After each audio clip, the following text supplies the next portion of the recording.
that Nietzsche had been mistranslated and mistreated, misunderstood, and of what Nietzsche seems to be saying in his own right overall as a philosopher. One of the things that Kaufman talks about early on in this book is how Nietzsche needs a book like this more than most philosophers do. He says, he contrasts him with Kant. He says, when you read Kant, you can tell what Kant is up to. Kant may write in a dry style, but he writes in a very systematic, methodical style that takes thoughts from beginning to end and lays them all out for you and shows you the architecture of his system. Kant tells you what he means to tell you.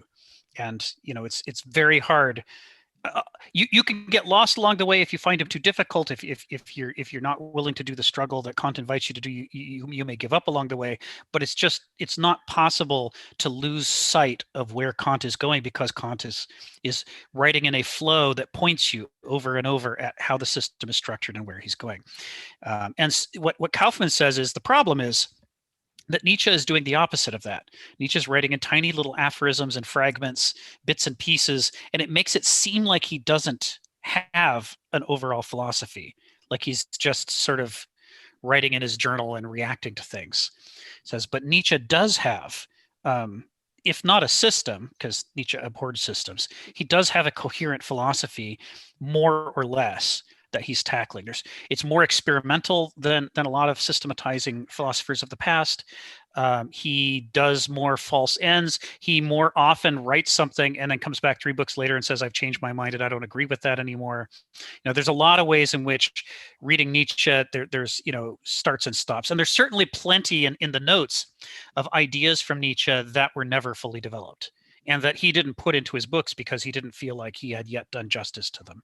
And so he wasn't willing to share them. And of course, God bless her, his sister put all that stuff together in Will to Power and made it seem like Nietzsche thought those were finished thoughts, even though Nietzsche withheld them on purpose. But nevertheless, despite all of that, complication, Nietzsche has a point of view, and certain lines of critique against Kant, against Hegel. On the same side and Let's see. I'm getting audio here from somebody. Maybe it's from Sharon. No, I don't see who it is. Okay. So the point is, what Kaufman does in his book on Nietzsche is he puts the pieces together, and he does his best to say, here's what it looks like Nietzsche thinks on each of these different subjects.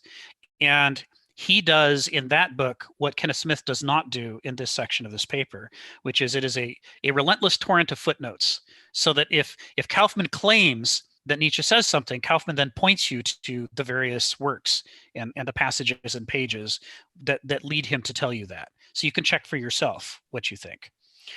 Kenneth Smith has read Kaufman and digested all of Kaufman's work.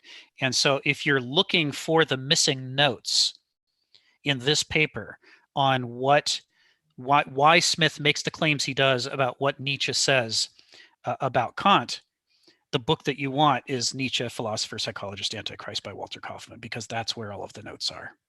So in preparation for today's talk, I went through and, one of the blessings of ebooks is you can do a search.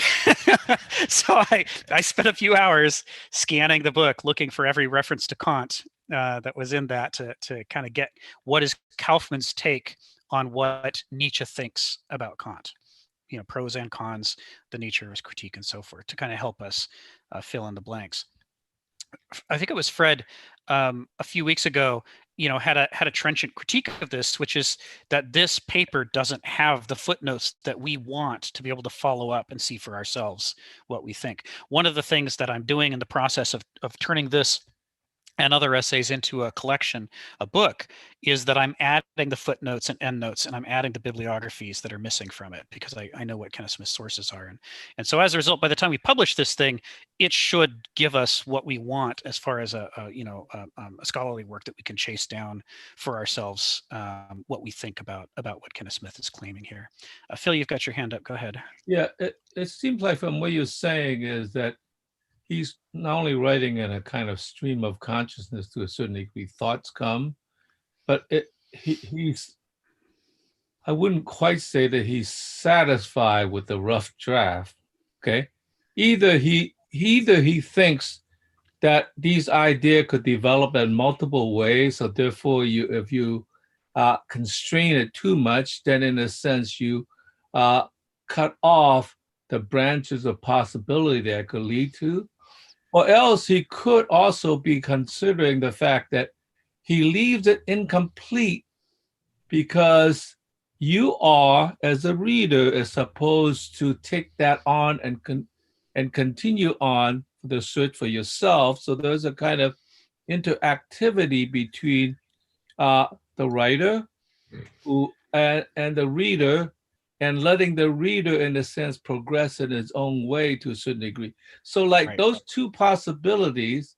Once I made a comment when somebody asked about Nietzsche, I said, like, if Nietzsche really believes in this flow, he should write it down and almost immediately erase it Right. so he could Right. continue. I mean, like in a sense, because it's a temporary thing that happens. And so, like, in the sense that he didn't erase it, there's almost a violence done to his thought that could flow in every direction. That's right. Well, That's what do right. you think about that? He did not erase it, though. Yeah, but you're right. That's the great difficulty of Nietzsche, Yeah. is that he's not going to tell us his argument from beginning to end. He, one of the great difficulties of Nietzsche is he's so easy to quote out of context, right? Because he likes to make these bold, provocative statements, and he does it on purpose. He's not anywhere trying to write even a single sentence that he thinks is 100% accurate. He's more pushing in different directions, and then after he over pushes in one direction, he'll then come right back in the very next aphorism and push in a different direction to try to triangulate more towards where he meant to go. And it means that you sort of have to read a lot of Nietzsche and put it together to get where Nietzsche's actually going. He's so easy to misrepresent. But even if you do that, it's still only, for Nietzsche, the process of philosophical exploration was more important than arriving at any particular destination. Well, I And mean, it seemed like that style fits a searching process yeah, rather than a destiny process, right? exactly. Yeah, he was all about that. He was the vitalist. He was concerned with how alive do we feel? How alive is our mind? How much are we just going through the motions of rote academic learning, and to what extent are we challenging ourselves and challenging the ideas that we encounter? And so, as a result, he was a severe critic of systems and systematizers. He saw them as leading to a kind of sleepwalking of the mind, where you Mhm. just sort of act like a human tape recorder and recount the system that you've memorized, while what he would like is that at every moment in every sentence you're saying, you're also looking at the sentence going, do I still agree with what is literally coming out of my mouth at this moment, or should I be critiquing myself? There's this kind of self-doubt, self-criticism, but in a sort of joyful way that was big to Nietzsche. And when you see him savagely attack one philosopher or another, or Wagner, or whatever his current topic of the day is, in the very next essay, he's savagely attacking himself in his own his own writing, right? This was his thing. He loved a polemic. So what it means is, if we're trying to understand Nietzsche's take on Kant, it would be very easy to misrepresent. It's all over the place. He's left us plenty of juicy red meat fragments for us to read and go, this must be what Nietzsche thinks. And yet, if we read the very next paragraph, he might then turn around and go, that was a stupid paragraph. And, that shows my naivete. And I don't believe that. It's like, it's tough to get Nietzsche's take. So that's why I do recommend Kaufman's book. He puts all the pieces together and tries to get the big picture. So in a moment, I'll open it up to questions, but I do want to sketch in one or two kind of themes that Kaufman draws. One of them is that Nietzsche was hugely indebted to both Kant and Hegel. He and in part, that debt goes back to Socrates. For Nietzsche, Socrates was like a culture hero.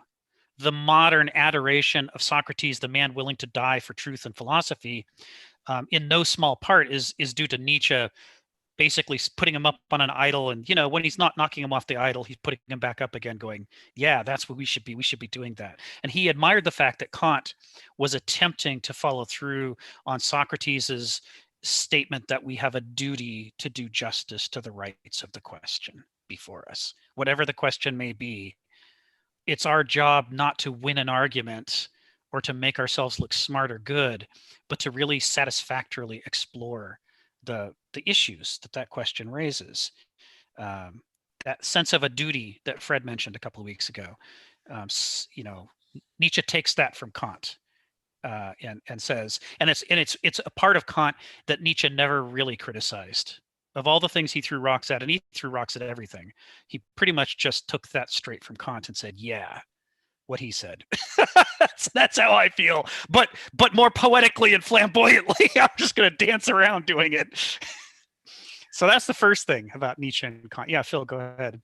Yeah, I want to ask you this then, in a sense, if you're going to say that he looked back to Socrates as a guy who endlessly searched because he does not know the answers, then you could legitimately argue that Plato did harm to Socrates by, in a sense, consolidating the thoughts. We think of Plato as a father of philosophy, as sort of like the person who actually started and putting it together. If that is the case, that if you encase a kind of expansive idea that want to go in many directions in search of something, and then you sort of like contain it. Now, maybe Plato didn't make the final thing of saying this is the answer because he had the form, he never explained. But if that's the case, then the whole history of philosophy has been tighter and tighter encasement of that. If that is true, though, then would you not also say that Kaufman's consolidation of Nietzsche is, in a sense, doing the same violence to something that's expansive by containing it and explaining it, and in that sense? Now, I understand, I do appreciate you need both parts, but in some sense, if the author himself did not find it necessary to constrain it and then purify it and strain it down to the essence of what it's supposed to be, then in a sense, it might be better. Now, you could say either he's lazy. The reason I'm asking this question is because I'm an artist and I see this as an artist, right? Yes. And that these ideas constantly expand more and more rather than, it's divergent rather than convergent. And so what would you say about that sort of thing? I mean, it's not left up to us. Now, maybe we are just not sophisticated enough to actually tease out these things, and we just will get lost rather than be divergent. I don't know what to say, because if the whole history of philosophy have made that mistake, I mean, not in a sense of purposely misleading us, but have made a mistake in constraining something that would not be constrained, like the eternal Tao. Then it seems to me when you're putting it down, instead of, like I said, Nietzsche should erase whatever he said straight away, because he himself is constraining that thing when he's doing it.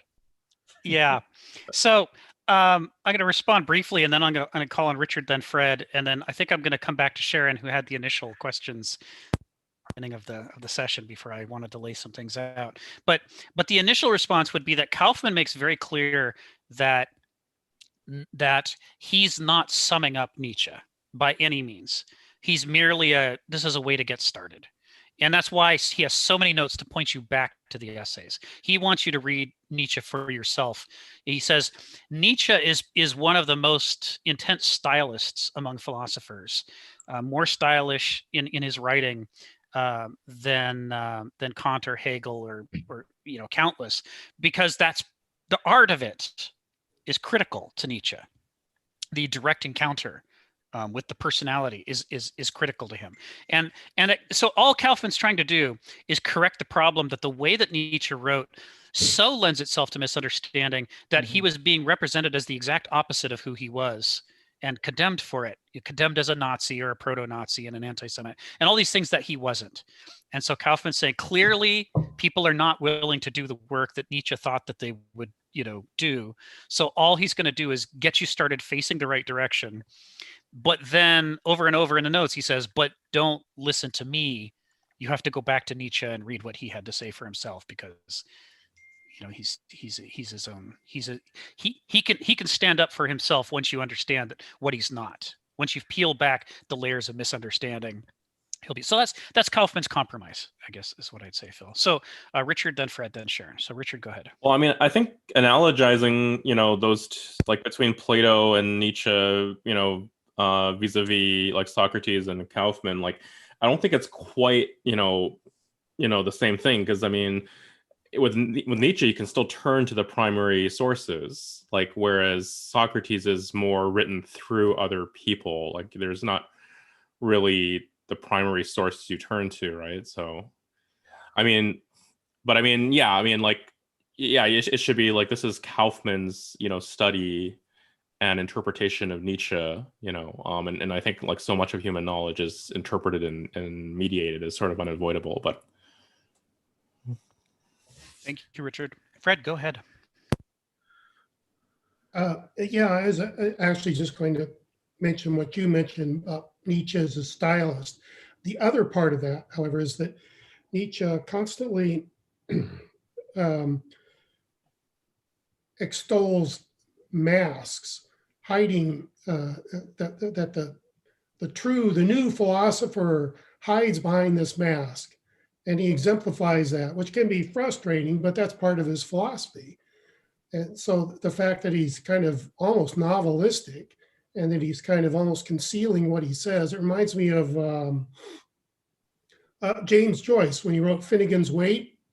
After he finished Finnegan's Wake, he said, cheekily, he said, that'll keep the critics busy for a couple of decades. And I think Kant is much the same, or excuse me, Nietzsche is much the same flavor of that. So criticism is both necessary, warranted, and I don't think it would be really disdained by Nietzsche. I think you're right. I think you're being completely fair to Nietzsche there.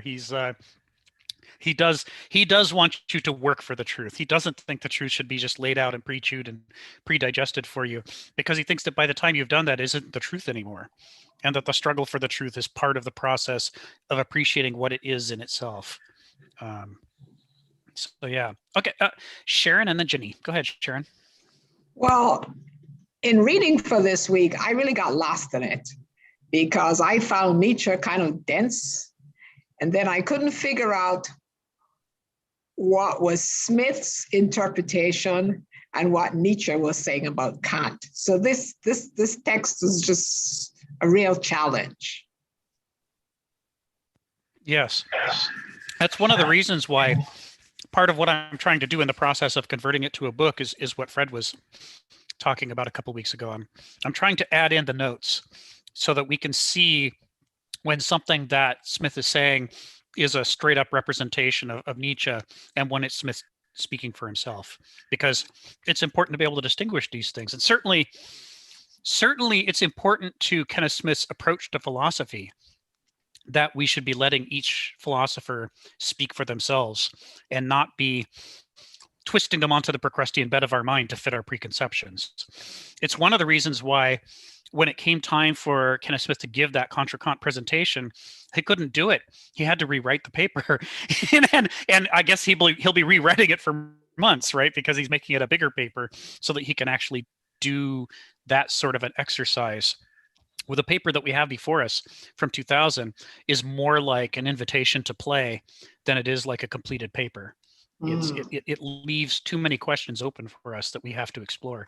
But on the other hand, it leaves lots of questions open to us for us to explore, which is why I've had a lovely morning, me and Kaufman and Nietzsche together, trying to figure out what did Nietzsche think about Kant. And as Kaufman points out, part of what's interesting, going back to Phil's question, part of what's interesting about reading Kaufman talking about Nietzsche is that Plato worshipped Socrates and hated Athens for killing Socrates.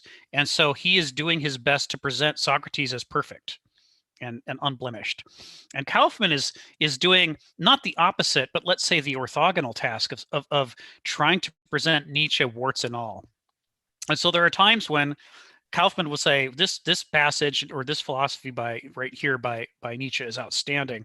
And there's parts where he'll say, this is Nietzsche kind of letting us down here, and this isn't his best work, and or yeah, he had a problem with women, and you can see it in these passages. This is the part of Nietzsche we'd probably do best to note, discuss, but then shelve and absolutely not follow. So he's really not trying to make a saint by any means out of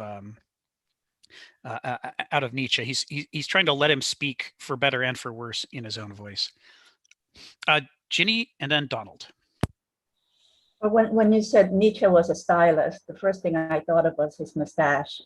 He certainly styled his mustache, right? Whenever I think of Nietzsche, all I can think of is his mustache. I don't know. Quite amazing. It's a good point. There are philosophers you look at, and I'm looking at you, Hegel, where every illustration of him screams, I am not a stylist. Now you read his work and he's got some stylish passages. He does, but he himself personally doesn't give you any advertising that you're about to enter serious art territory. But one look at Nietzsche and you're like, oh God, here it comes.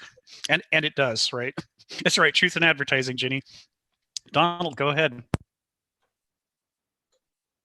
Well, I think if Nietzsche had written no philosophy at all, we owe a great debt for his work as a philologist in the 19th century with the modern rediscovery of the Greeks in antiquity and his contributions to understanding,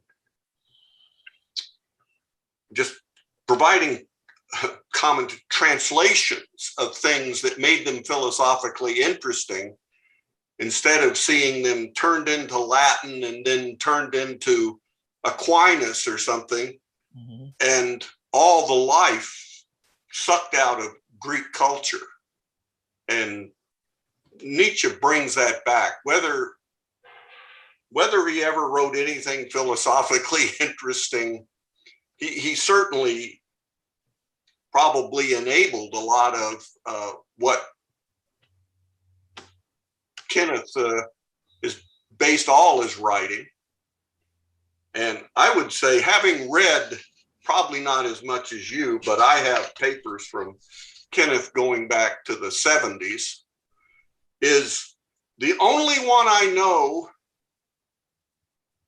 that really has footnotes was his paper on Heraclitus, where he at least cited the fragment number.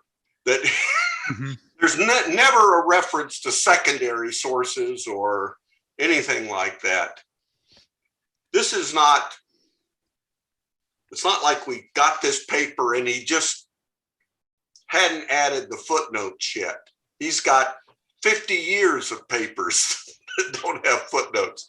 You have taken on I don't know if I want to say Herculean or Augean Stables, Sisyphus or yeah, I don't know. Are you cleaning out the stables, or are you rolling the rock up the hill and it's never going to make it? I don't know.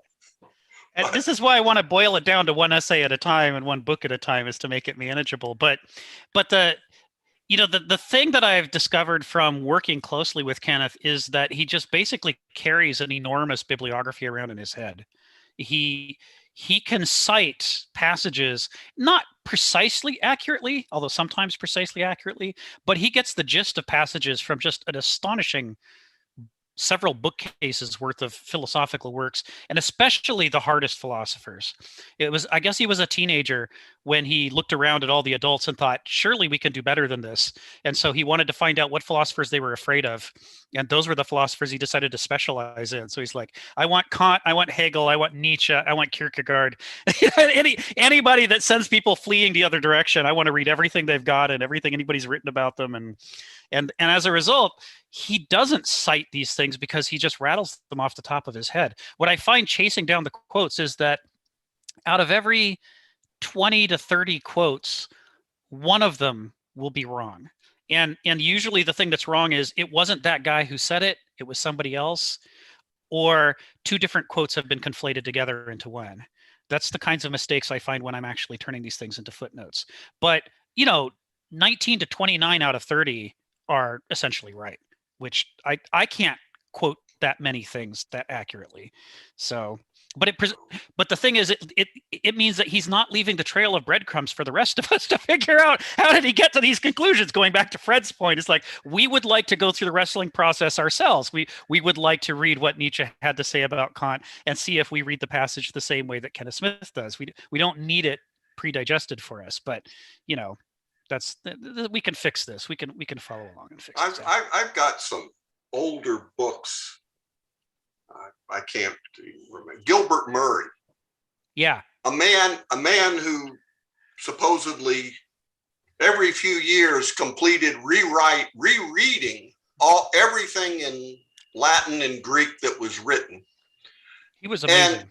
And it comes out in his books as, well, you're just supposed to know that he's alluding to this at this point, that his English echoes something famously that any educated gentleman would know from the Latin or the Greek sources that they'd learned in grade school when they took this stuff, and makes for very difficult reading sometimes when the author has such a different and demanding expectation of the reader. Well, yes. Of course you've read all of this. Why should I don't need to. When I allude to it here, you should know that. Right. Yeah, I guess Kenneth Smith studied under William Arrowsmith, who did some great translations of some of the comedies and tragedies. And Arrowsmith and Smith are both fans of Murray. And so that's what you're describing is very much the take that Kenneth Smith and William Arrowsmith have, which is if you haven't done the reading, well, then go do that first, come back later. But we can fix that, right? We can put the ramps in place, and we can put the passages that allow us to see what the sources are that he's quoting. I've been doing this with him about 21 years now, and I'm getting to where somewhere between half and 2/3 of the time I know what work he's referencing, and it just takes me an hour to chase down what the reference is. Fred, then Marianne, then Phil. After you had clarified, Rick, previously about Kenneth Smith's intent, I reread the book, and to my mind, it came across a whole lot better, and especially the Nietzsche section, which I think is the best one, because this kind of a breezy style also fits Nietzsche's style, so it works well. So one modest suggestion, I guess, if you're going to provide notes, it might be worthwhile, instead of providing footnotes, to provide endnotes, so it doesn't interrupt the flow of what he's saying. That's a good idea. In fact, I'll do it exactly that way. And one of the advantages of endnotes too is then I don't have to be so condensed. Since these are going to be virtual ebooks, space isn't an issue, printing price isn't an issue. We can have a bigger book. And as a result, we can quote a larger passage, like not just the sentence, but what's the paragraph around it. So you can read for yourself to see if it's being taken out of context, or if it's an accurate reflection of the idea that's there. That's what I've been doing with the footnotes with the endnotes for the other books. So I think you're right. I'll do that here too. I was tempted to do footnotes because it's so common in scholarly works, and this particular book, Old World Principles, is largely his scholarly papers. But as you point out, it would read better as endnotes. So I'll stick with that. Thanks. Marianne, then Phil. I want to read from the text. And I think that sometimes, Rick, you like to think of off ramps, and I like to look at this text and look at the on ramps, like things like I have 3 stars on this in this sentence.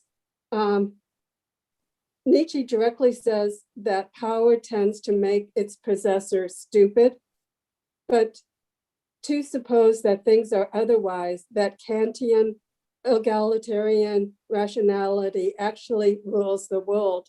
And that made me think about language and how language developed the abstract mode of thinking. I think it's Verstand or something, where it becomes concrete. Like we decide what is good, and how in civilization, you think about the agricultural societies, they started to acquire more wealth, and then they didn't distribute it very well. So they had the ruling class. And I think that if I understand anything about Kant, I understand that scale image that was given, where the God and the government was, or the king was the same. And I find that when I think of that, I think of, oh my gosh, I was raised Catholic. This is so out of my ballpark to think, God was up there. The government was kind of something beyond that. And so I think of it as a Protestant Reformation thing. And it is that egalitarian thing is how we interpret our language and what words we have in our language and what questions we are asking ourselves. And that distribution of wealth that came from the agricultural stuff created this philosophy on some level. That's an astute point. Yeah. This paragraph that you're quoting out of here is where we're starting to get at some of Nietzsche's critique of Kant. And you can't, because of the lack of references, you can't tell, as Sharon said, whether it's Smith or it's Nietzsche who's saying these things. But this is one of the sequences I was able to chase down. This and the previous paragraph go together, and they're talking about, as you note, the dangers of Verstand. If we overly systematize and we overly think in logical, rational, intellectualized ways, we tend to mistake our system of thinking for the real world instead of recognizing that it's a model with imperfections that doesn't quite map onto the way things truly are. And Kaufman does a great passage on this in the Nietzsche book. It's on pages 102 through 104. And in that, he talks about the way that Nietzsche read Hegel's critique of Kant, talking about that Kant sort of perfected, he took as far as it could go, the intellectual side, the faculty that we're born with, the capacity to abstract and systematize, and he made it as rigorous as he could. He gave it as strong an ethical foundation as he could, as strong an epistemological foundation and everything else. But that he sort of turned away from the emotionalist, sub-rational, traditionalist kind of ingredients in our thinking, and said that he was going to try to make a system of thought that didn't need those things, that would be pure reason. And Hegel's critique is that that's dangerous, that we're born with both faculties for a reason.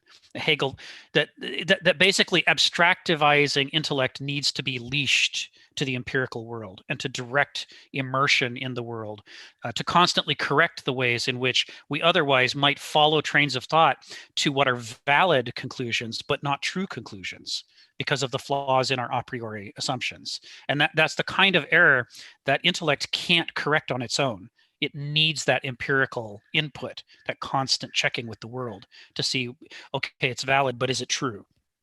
And Hegel critiqued that, and as you note, he named the different kinds of thought, Verstand versus Begriff versus Vernunft, and got into the whole system about why pure reason is necessary but not sufficient. But what Nietzsche did is he turned it around and went at Hegel too, and said, well, Hegel, you're also a systematizer. Your critique of systematizing thought is itself a system. And that's why he really embraced the dancing, joyful philosopher, is he's like, well, somebody needs to represent Begriff here. And I'll be damned. I guess it's going to be me. So I'm going to go dancing around, and I'm going to go after systems, and I'm going to be skeptical of them. And as Kaufman points out, it's part of the reason that Nietzsche adopted his aphorist style and his, as Fred pointed out, his sort of kind of storytelling style. Like in Zarathustra, where it flows like it's a story, rather than being like a system of philosophy, is because he's trying to create an artistic antidote to systematizing. He's so concerned with even his own tendency to slip into systematized thinking without noticing it, and to take it too far, to take it for, as an intellectual, that it appeals to him on a unconscious level and feels right on an unconscious level, even when it's valid but false.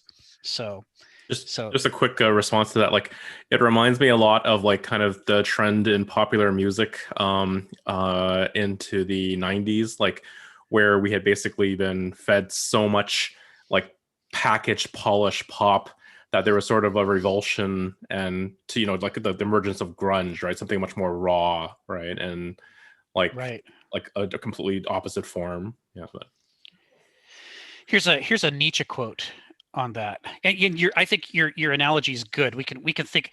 You're right. I don't think it's doing an injustice to Nietzsche to call Nietzsche the grunge rock of philosophy. That I think it's fair. He would see himself that way, right? He's like, these other systems are too pure. They're too tuned up. They're too systematic and coherent. And somebody needs to come in here and stomp around like a bull in a china shop and go, guess what? There's bulls and they poop. Behold the mess. So here's a quote, right? Kaufman puts this right into this discussion. He says, here's Nietzsche talking. The will to a system in a philosopher, morally speaking, a subtle corruption, a disease of the character. Amorally speaking, his will to appear more stupid than he is. I am not bigoted enough for a system, and not even for my system. That's Nietzsche, right? And so once again, he first throws rocks at every systematizer around him, and then throws rocks at himself. Right? This is Nietzsche, right? Saying even I have this inclination to want to systematize things, and I'm going to attack it every time I spot it, because so there. Whether he overcorrected, right? Because Nietzsche is awfully begriff and Nozick. Whether he overcorrected and didn't strike the final balance, is a legitimate question that I'm sure even Nietzsche himself would be happy to entertain. Phil, and then Richard. Yeah, I have a personal story that might add some light to this in a different way. Please. I mean, I'm not a writer, but at some point, I thought I would write some explanation about my work because it seems complicated, complex, and so I started writing for a period, and I discovered eventually, and this would be like from maybe 1995, 2008, that I did a lot of writing. And it took me a long time to do the writing to begin with. And I became so dissatisfied with the writing that I started drafting, and partly because I'm not a competent writer, but I would have like maybe 110 drafts before I was satisfied enough to do it. Okay, but along the way, I discovered that so many words have multiple meanings that I can't leave that alone. Okay, so I started playing with that as a creative process, and then I tried to think of a way to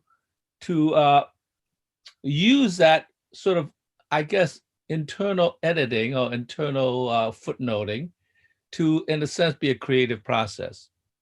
So when I started writing, my last one, it became so complex because when I wrote it, then I would discover as I write it that the meaning that the plural meaning I have in these words, as I wrote other words and it changed, those words change. Then I go back to the original word and it changed. Then I have to write again, and I would have like a footnote of explanation of these words, the multiple meaning of these words. And then when I got to like 115 copies, I was so confused by the creative process that it was like these words were floating in a deep well in which I was trying to reach into it, and they just float around. It's like it just got so exhausting and complicated. It became almost impossible for me to write because Right. I had attached this explanation within the writing itself. So in a sense, part of the problem when you're in a creative process is you want to flow. And if you're concerned with the particular so much, then you can't flow because they're always juxtaposed and reconnecting yourself, that in a sense, it puts a halt to your creative process. And so I think part of the problem, I think, when you have too many footnotes, then you become a kind of scholar that analyzes these things rather than being creative in that sense. So I understand why, in a sense, Yes. doesn't put a lot of footnotes in because it interrupts it with this sort of analytical editorial process, which Yes. is a different process altogether, right? Yes.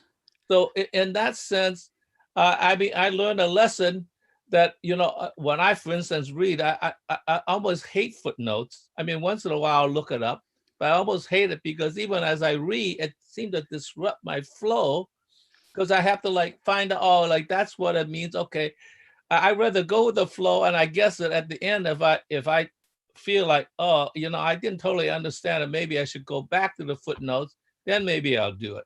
Otherwise, it's just sort of like disruptive. And if you pay too much attention, like I said, you just fall into this deep well because words don't have a stable meaning. They always have multiple meanings. Right. And when you have like, even an essay with, let's say 500 words, there's so many combinations. It's just like, it just got so entrapped in this sort of process that you couldn't get out of. It's a different process. You're right. I know. So that was my experiment as a writer, but in a creative way with an editorial that's constantly intermixed, and then it just became so complex. So that, I think it disrupts the creative writing.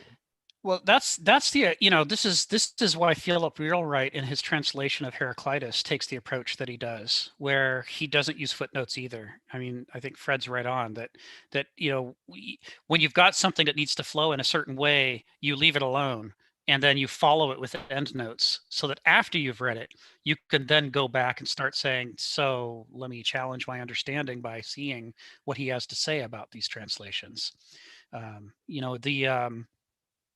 It's kind of what I want to do here too. And I know that Kenneth Smith agrees with you because he and I've had this conversation. He knows that I'm going along, adding notes and looking up his quotes and references. I torment him from time to time with phone calls and emails going, okay, when you mentioned this thing, where did that come from? Because I haven't been able to find it. And he's basically confirmed that that's the problem, that the process, as long as he stays immersed in the flow, he can pull all the pieces together and create the body of writing. But if he backs out of the flow and gets into trying to chase all the references down and why exactly did he put this quote in here, then it dissolves into what you're describing. It kind of collapses into this overly analytical, inadequately creative synthetic. Well, I want to mention the title of that particular explanatory writing about my work. It's called Reflexivity. The reason why I call it reflexivity is because it just sort of boomerang back and forth to such a degree that, so it's about the process itself. Thanks, Phil. Richard, you got your hand up?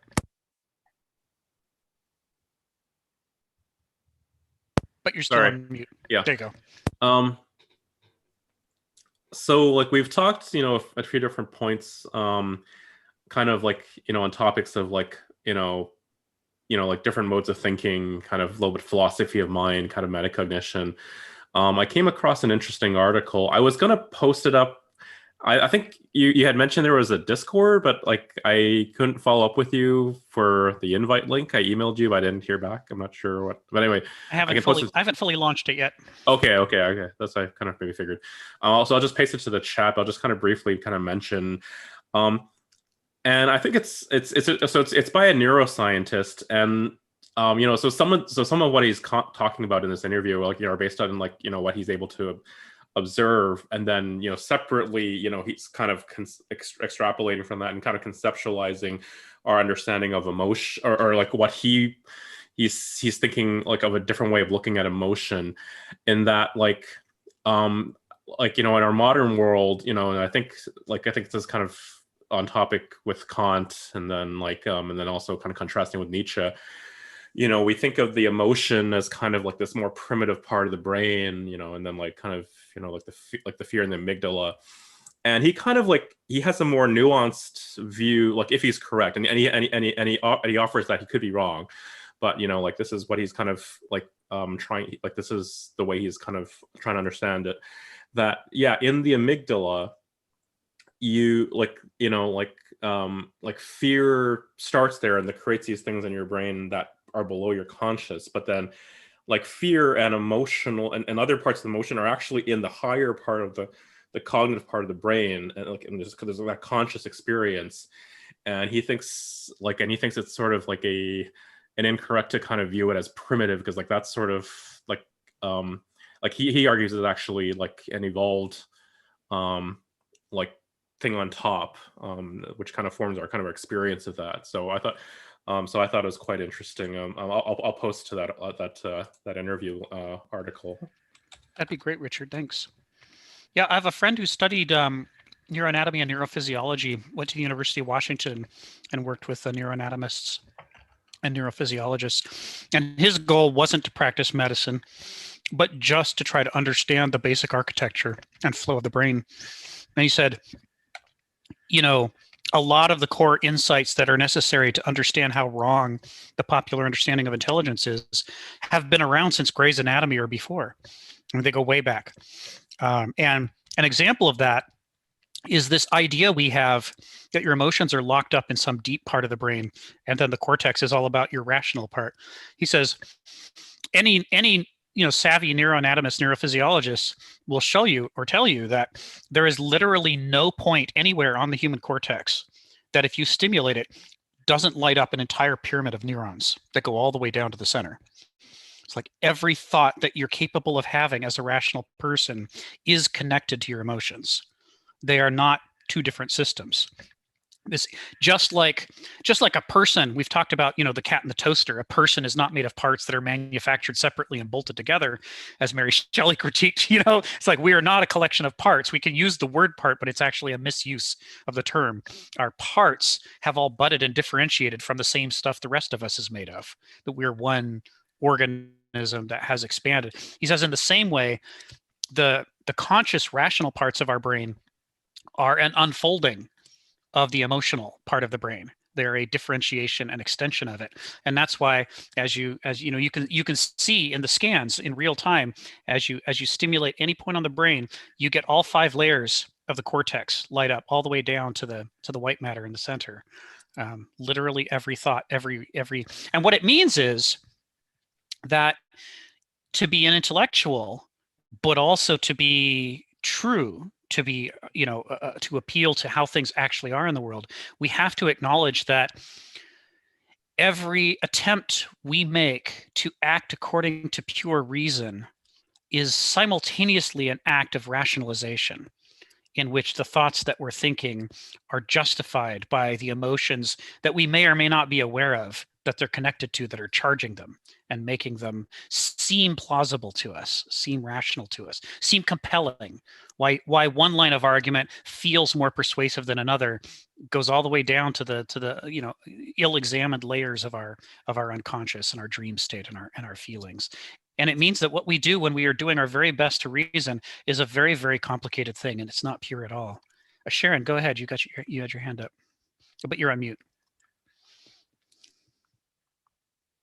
Still on mute. Well, I just wanted to follow up on what you were saying about thought and reason, because that was the one paragraph in this whole thing where I detected that this was Nietzsche's commentary on Kant, and it's on page 195. And it said, what most disturbed Nietzsche in this new orthodoxy of rationalism was its utterly false consciousness regarding our social realities and relations. And he goes on. I think that whole paragraph is just well said. He says, Kantianism postulated and idealized egalitarianism, or what is termed isonomy, an equality of actual power. And he said, human beings bear within themselves very different degrees of subjective resources. Some are feeble and pathetic in the mediocre presence they pose to others. Some are captivating and commanding. And the natural condition of human psyches is one of tremendous differences in the powers of will and reason. And some, therefore, by character or nature, are fitted to lead others, also by character or nature, are liable to follow or obey. That was my whole distillation from this, commentary, Nietzsche's commentary on Kant, in that all human beings are rational, but our rationality at some level is experiential. So it's not objective. Am I right on that? Well, Sharon, you just pulled a Sharon again. Yeah, that's the pivotal pair of sentences in this whole essay. This is the core of Nietzsche's critique of Kant. Is in fact what you just put your finger on. And it's Nietzsche writes at great length about this, and one of the things that he does is he says, okay, let's talk about the Socratic duty that we have to the rights of the question, that Kant rightly tells us we should be attending to, our responsibilities to distinguish the truth from what we want to be true. Nietzsche says, well, if we were actually doing that, then we would also critique our social and power relationships. For example, are we part of an institution? Does that institution pay for our rent and our food? And even though it does that, are we then able to nevertheless bite the hand that feeds us and critique it and say, you are doing the following things wrong and you should stop it? Or are we afraid to do that because we're more concerned about, our next meal and not being thrown out of our house from from losing our paycheck, from being fired? He says there is this whole layer of actual relationships that we are not exactly unconscious of, but that when we are positioning ourselves as intellectuals, we suppress it and pretend that it's not there and that it's not happening and that our thinking isn't enormously compromised by our desire to maintain a shall we say pragmatic and profitable relationship with the power structures around us. And so he goes at Kant on that, and he goes at Hegel at that. And when he does that, he's doing an interesting thing, right? And this is to Fred's point. What he's doing here is using Kant's own value system for evaluating the responsibilities of a philosopher against Kant. And then he uses it against Hegel. And then, of course, he uses it against himself and all his contemporaries because he's Nietzsche and the rocks have to fly in every direction. So, but these sentences that you're quoting, Sharon, go right to the core of what he's doing when he's critiquing these things. He's saying the part that has been, that when we play the foreground background game that we're barely conscious of, and we shove into the background of our argument the things that we deem not relevant to the discussion, frequently the things that we push into the background are the things that are most relevant to the discussion, but that make us uncomfortable and we don't want to address them. And so there's a flaw right out of the gate before we even start laying out our propositions. Yes. Great. That's a great thing to take us to, Sharon. Thank you. Marianne and then Donald. I really liked that. That's what you read, Sharon. And I had a couple of thoughts about how to confirm that. And that is, in juries, there's a confirmation bias that goes to self-identity. And I think that that's part of our ethics, is that we internalize the self-identity. And the other thought I had that showed that was like what Rick was talking about, was the Amazon union, how there is stories of people being punished for wanting a union. Yes. But what really what I wanted to talk about was I had this crazy idea and I want to share it and I want to see what people think. is like, did Kant's categorizing everything lead to a mechanicalistic thinking? And was Confucius similar in that he tried to categorize a society, but it led to more contextual thinking? So I'm throwing it out there. What do you think? Let me see if I can respond in a way that Fred would agree that I'm doing justice to Kant. I'd say that what they both did is that by focusing on part of the process, the intellectualizing, the systematizing, the duty, if everyone had taken up Kant and Confucius in the way they had meant it, we might not have the problems that we have today. But they wrote something that was so easy to take a different direction, to evacuate from the parts that they were resting upon, their foundations, and used to nihilistic purposes, that it was inevitable that that would happen to them. They had a vulnerability in them rather than a straight up flaw. And the vulnerability that, in both cases, these philosophers brought forth these philosophers at times when there were powerful forces at work looking for justifications. And they could find that justification if they were willing to take the easy parts of Kant and Confucius that talk about obedience and systematizing and so forth, and left out the hard parts of Kant that were about, your conscience and your duty and the things that you're supposed to use all of this for. They just got rid of the for part and left us with a nihilizing utilitarianism that they then claimed was doing justice to Confucius and Kant, even when it wasn't. So, that's one of the hazards of intellectualizing schemas. This is what Aristotle and Plato critiqued about the sophists, is that if you are a contrarian rebel and you're smart and you know how to use debate and argument tactics, you can use intellectual questioning to dissolve all the foundations that make it possible for people to live in peace together without offering anything in return that would allow people to be healthy and sustainable. There is this danger in which if one over-Apollonianizes, over-Verstance, Noeicizes, that really there are always angles of intellectual attack for any subject. No subject can fully account for itself and defend itself on strictly intellectual bases. That if you don't want society to fall apart, there is some irreducible element of irrational but necessary frameworks for the health of the individual and sanity in society that need to not be questioned too rigorously. It's okay to talk about them. It's okay to explore them, but you can't just say anybody can have a go at this and tear it to pieces, because if you do that, sooner or later you end up in civil wars again. Because why not? Why not kill your neighbor and take his stuff? There's always an intellectual argument to be made if that's what you want to do. There needs to be some protected space in which it's not that we can't explore it intellectually, but that we have to do so carefully, recognizing that this isn't like taking a bath or clipping our fingernails. This is more like brain surgery, and we're messing with things that could really hurt us if we go astray here. So Donald and Phil. First, I like that we got our attention drawn to isonomy there. Yeah. Because that's an old discussion. It even looks like a Greek word, but it actually was a Greek word. It's not a modern coinage or anything. And there is, I think, it often came up in the context of we're offering isonomy, not democracy.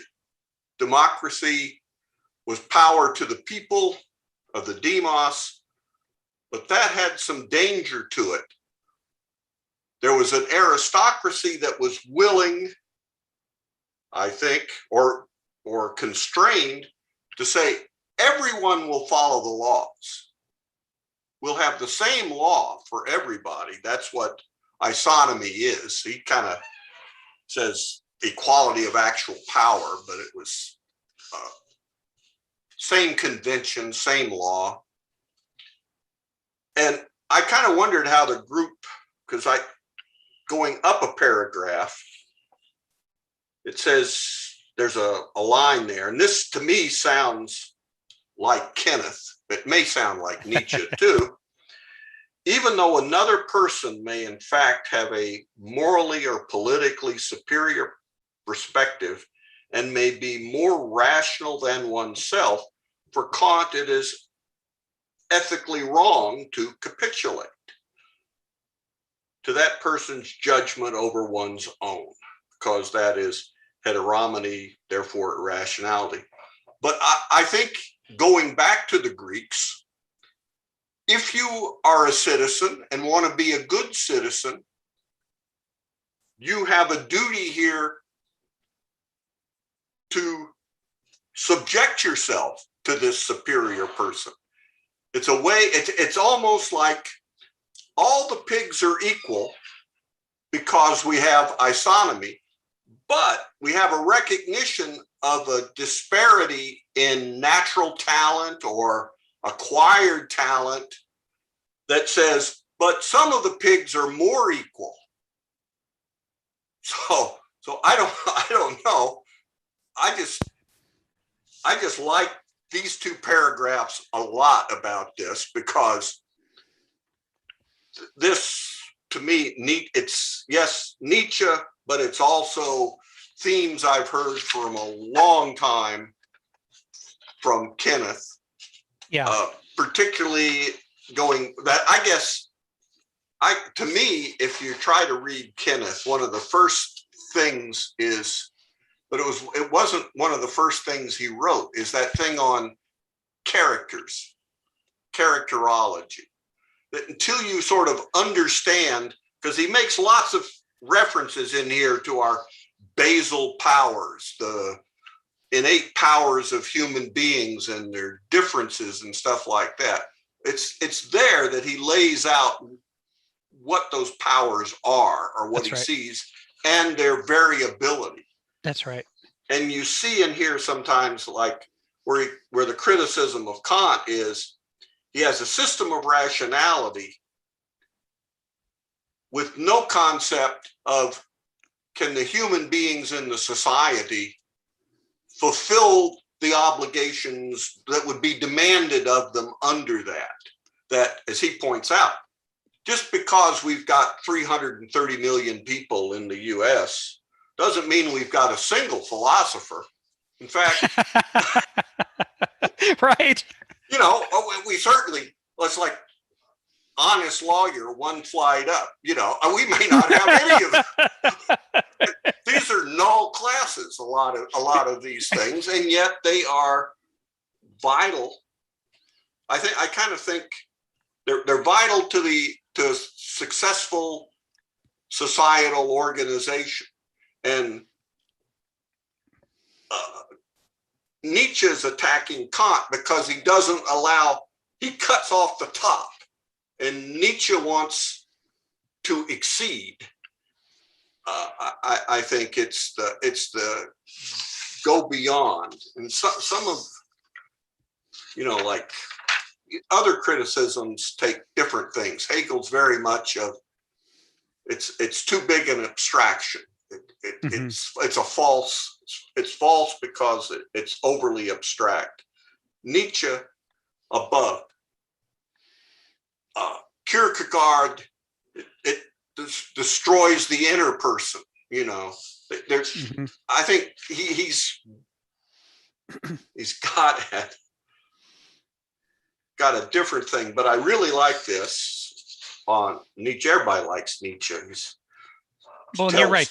This passage does sound like Kenneth, right? This does sound like Kenneth. You're right. Now here's one, though, that I really liked because I thought it sounded like you. Ultimately, what a thinker shapes his philosophy to be falls out of his hands. And there's Rick to catch it. And it comes to serve the purposes of the collective of modern scholars as a pernicious and self-effacing sort of guilt. Hey, what are you saying? Yes, that's right. That's right.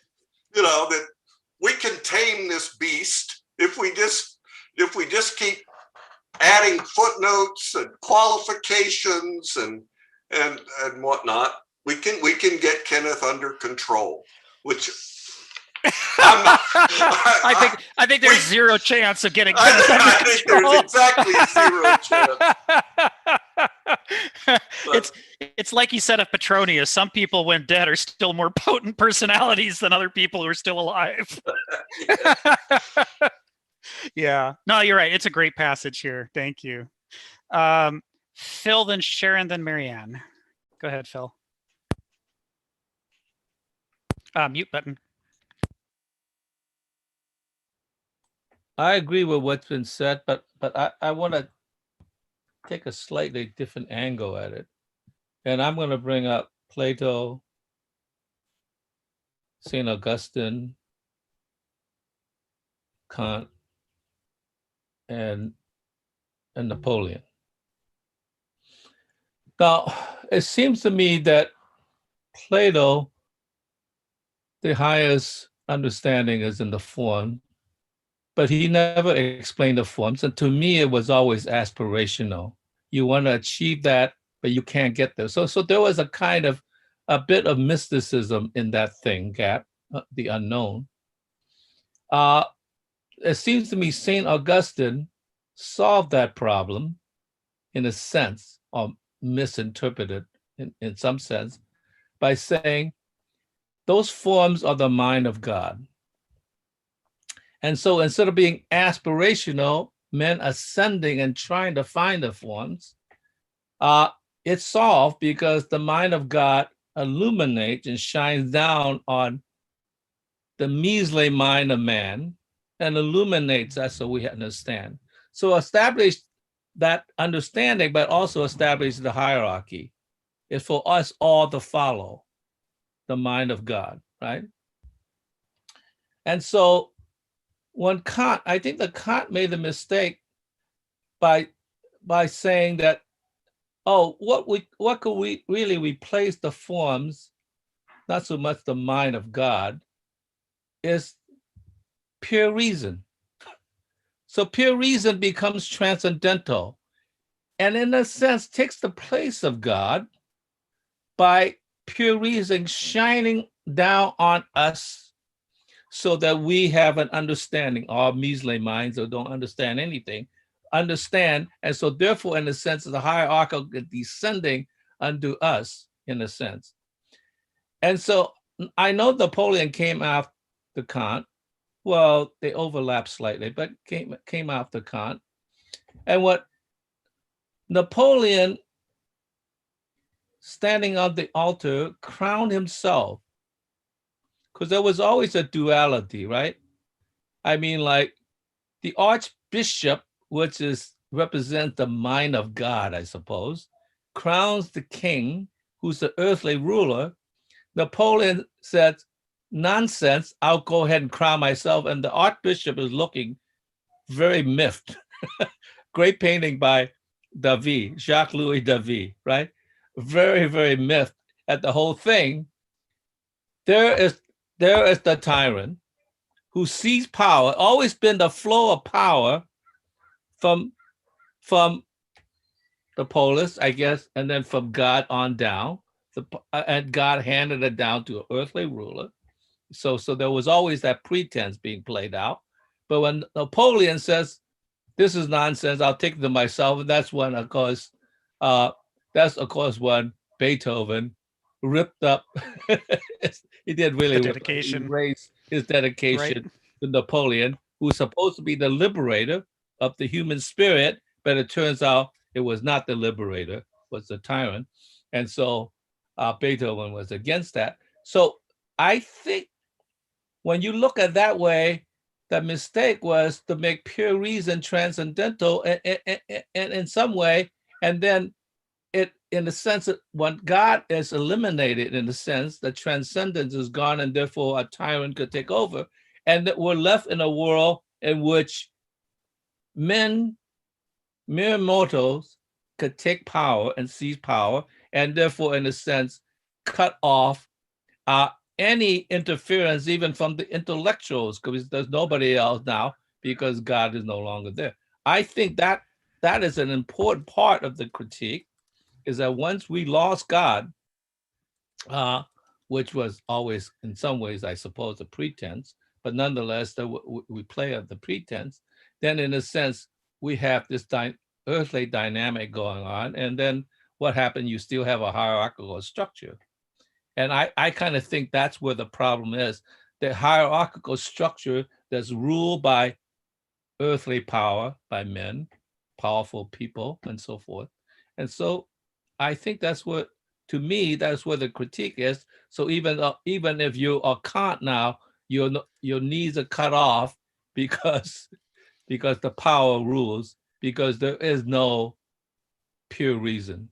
There is no pure reason. There's only kind of reason that we arise from our experiences. So that's an interesting passage you just did there, and not just for the conclusion that you reached, but the examples you're citing. I'm gonna tie it to Charlemagne and Caesar briefly before calling on Sharon. and the reason is, we've talked before about Kenneth Smith having this model of the three epochs. Not that there weren't any others, but that these are the most recent three. And it's the ancient classical world, the medieval world, and the modern world, where he defines them not in terms of a date or any arbitrary thing, but in terms of where people go to for meaning and authority, and where the choices are nature, God, and man.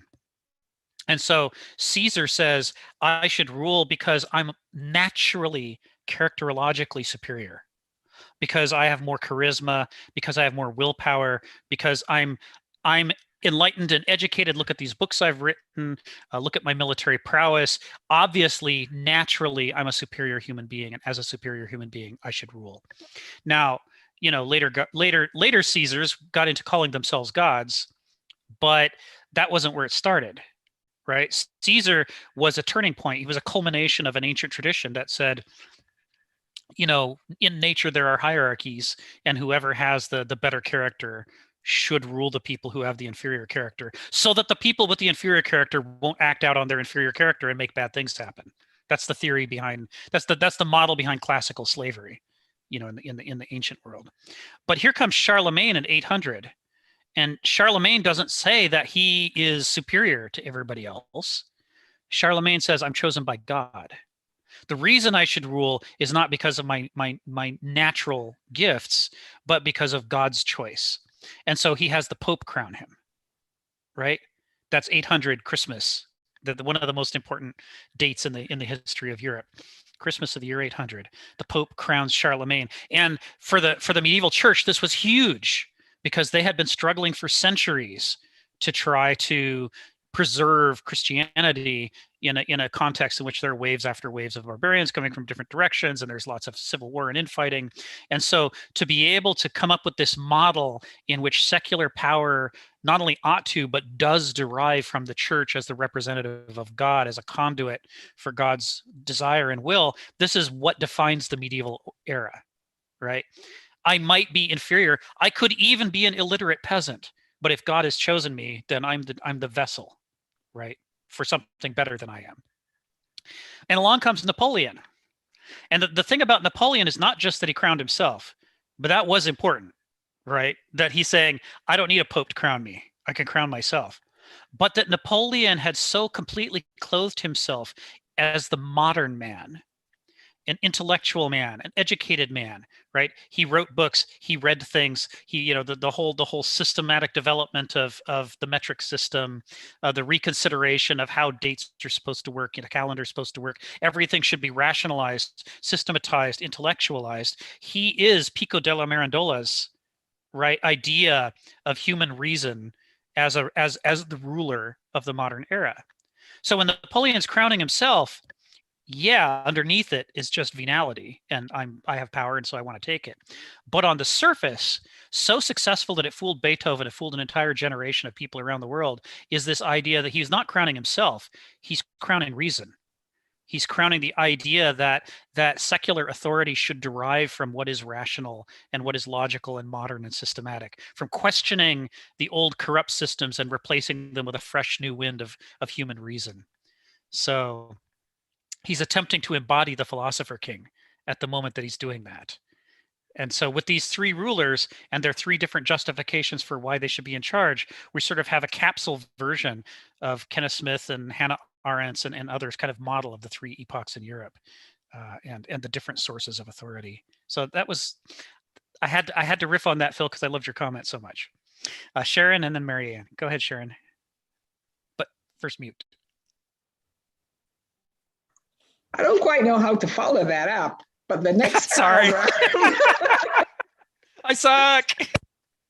but the next paragraph that I wanted to talk about was, you said Kant's abstractions were utterly belying how human beings, after thousands of years of revolutions of both Christian and modern culture, still intervene in one another's supposedly private and sacrosanct inner selves.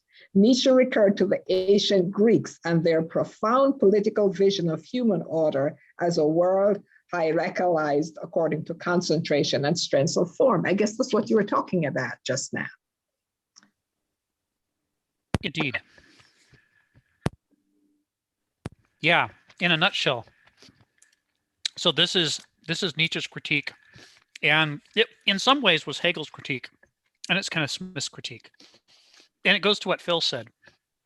There are ways in which Kant's schema is aspirational in the same way that Plato's schema was aspirational. If everybody would do their duty as intellectuals, if they would question themselves and question the things that they take for granted, if they would be coherent and incisive and critique all these things, then wonderful things could happen. But the problem is, not only don't most people do that, many of them can't do that characterologically. And it has always been obvious that vast numbers of people don't do this. And so the question is, what happens when you unleash a system that only works if everybody behaves in a way that naturally only a minority of people ever have, and even then only for brief moments of time in their lives? And what you get is a system that nobody can rise up to the level of, but everybody wants to because it's so cool, right?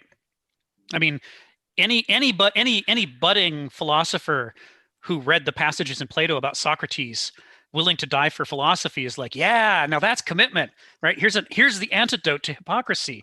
Here is that desire for truth that if only the whole world would embrace this. It's easy to see why there was so much excitement about Kant.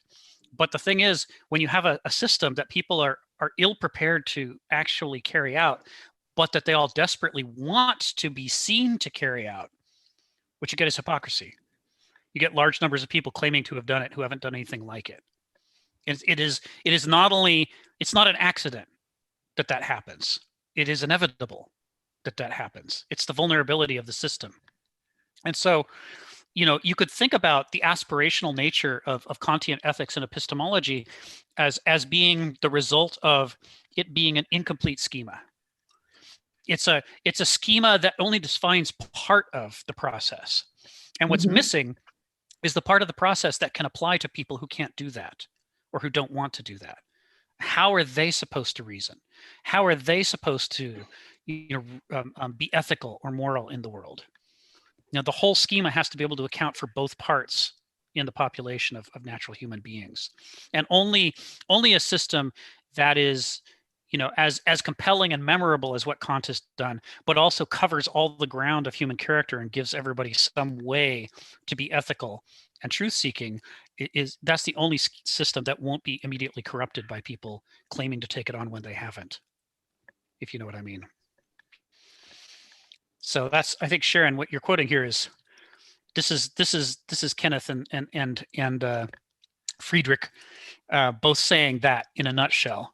We look around us and what we see people actually doing is intervening in one another's psyches and processes of reasoning and processes of deciding right from wrong. It's happening all around us all the time. And so we can't start with a schema for ethics and epistemology that assumes that that's not happening or that everybody should just stop it right now. It's obvious they won't. Yeah. We need a path. Go ahead.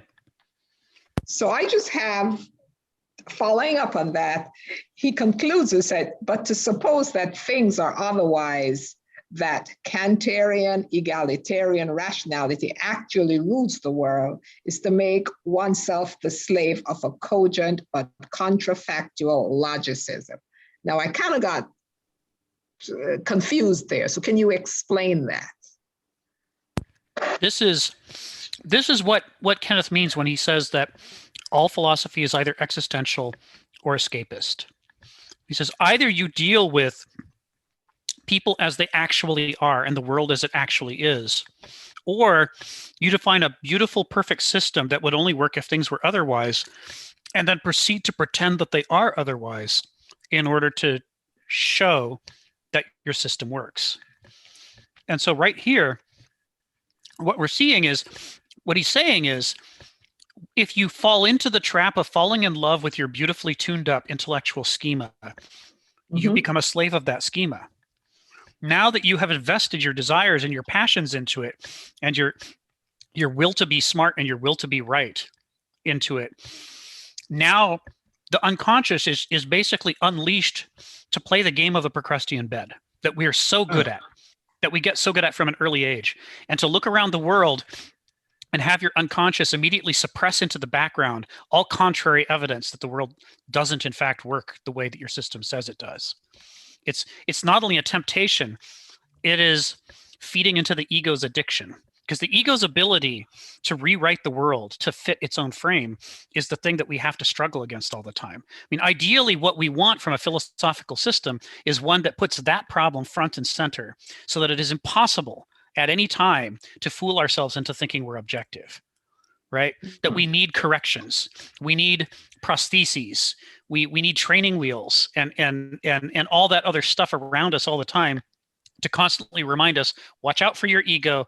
No matter how smart you are, no matter how good you are, your ego is just going to want to leap in and go, yeah, I'm so smart, I'm so good, I'm so perfect. You know, there's that desire, that the addiction underlying all other addictions, right? And so what he's saying is, if the problem with Kantian egalitarian rationality is that we would be so much cooler if we worked that way, that the temptation is irresistible to conclude that we do, because it makes us feel great, right? If only we were that objective and that intellectual. Well, why not? And Kant's hard to read, and he's hard to master. And if you go through the process and you actually understand him in his own terms, there's your evidence that you're a smart guy, right? Just like Hegel or Nietzsche, if you can actually wrestle your way through the material and master it, you have your evidence that you're smarter than average. And here is the system that is designed to appeal to people on the basis of, if you're smart enough, then you've got a basis for deciding what's true and for what's right and wrong. So it's this drug.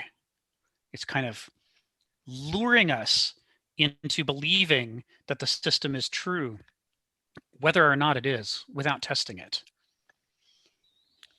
Now, his critique of this, he's not saying that Kant is doing something, uniquely bad here. He's saying this is the trap of all human thinking. Yeah. At all times, we are always tempted to think that what's in our head is true, and to then suppress what's outside our head that doesn't agree with it.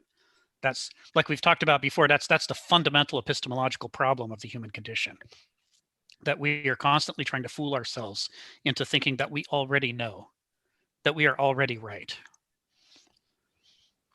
I was in, I'm gonna, before I call on Marianne, I'm gonna tell a personal story. So I was in counseling for 24 years. I grew up in a crazy household. Lots of craziness, lots of addiction, lots of mental health issues, lots of abuse. So I had a lot to talk about. So a second childhood, I went through a second childhood in counseling. And I prided myself on being a smart guy. When I first started counseling, I was a hyper intellectual. Kant was right up my alley. Socrates, if it was hard to read and systematized and brilliant, that was what I wanted to read, right? And I was not willing to acknowledge the extent to which I was doing that to flatter myself in order to feel smart, but I was, among other things. So imagine my surprise when I'm having a discussion with my counselor. I had the same counselor for 24 years. And at one point, after making what I thought was, a brilliant conclusion about my life and the way it was structured, she said, well, that's all well and good, but, what I'm concerned about is that how you actually feel is being lost under all this intellectual dust. It just rocked me back on my heels to hear the thing that I valued in myself being referred to as dust, as just obscuring the important part, that I was using it as a way not to deal with the way I felt. And of course, what I would eventually learn in counseling is that thing that I was not looking at was exactly the thing I needed to focus on in order to bring my life into balance, right? But when you value your intellect, when you see yourself not as a whole person, but as an intellect, when you fall for Descartes' trap and say, I think, specifically think, therefore I am, then you play foreground background with yourself. And you stop seeing the ways in which so many of the beautiful intellectual schemas you've put together are in fact motivated by fundamentally emotional needs that you're either avoiding or trying to what do I want to say, satisfy with an artificial substitute, right? None of this was going to substitute for the fact that my mom and dad didn't have a good relationship with me growing up. At some point, I needed to stop theorizing and actually just turn and face the problem and deal with it and make things better. Kind of on this, like, I've been thinking a lot, like, in, kind of related to that article, but like through other thinkers, is that, and then like what you just kind of relayed from your own experiences, is that this obsession with rationality, like I'm viewing it now as like a form of incapacitation, or partial incapacitation. I don't know. I don't know what your response is to that, that polemic or that. Well, yeah, right. Because this is the evolutionary argument is that the reason we have two great fundamental mental faculties is that they're both critically important to us for our survival, for our well-being and health, and that either side of it, either the live for today, live each day as though it's your last, just go with your first answer, just tell me how you feel and do nothing else model is just as skewed as the emotions are bad and they're a corruption of my mind, and I really, if only we could all be Vulcans, then it would be a perfect world. If only people would be reasonable, if only they'd be rational. Right? How many times do we see that argument made? I made that argument so many times in my life, but whenever I was doing that, I was arguing in favor of a half-witted approach to life, because the other half that I couldn't figure out how to put together with it was every bit as important. It's like we need the Begriff and the Verstand in order to form the kind of Vernunft mind that would be capable of realizing the promise that Kant has laid out for us. It takes both parts, even though Kant himself didn't trust one of those parts. Okay, so we got a bunch of hands. I'm going to do, let's see, Marianne, Phil, Dave. Sharon, did you have your hand up? No, you just went.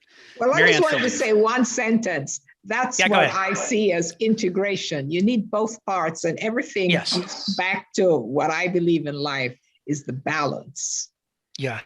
You can only operate from a balanced position, operate well from a balanced position. It's the intellect and the emotions, and you got to find one that predominate in different situations, but it's all about balance.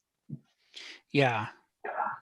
Yeah, and it's about, the balance suggests that there's some middle point between them. It's more like harmony. You need them both going full throttle, but in a way in which they reinforce each other and help each other.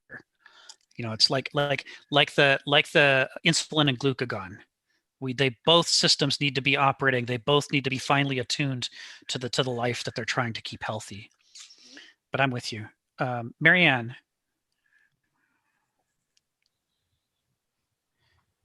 Oh, you're still on mute, Marianne.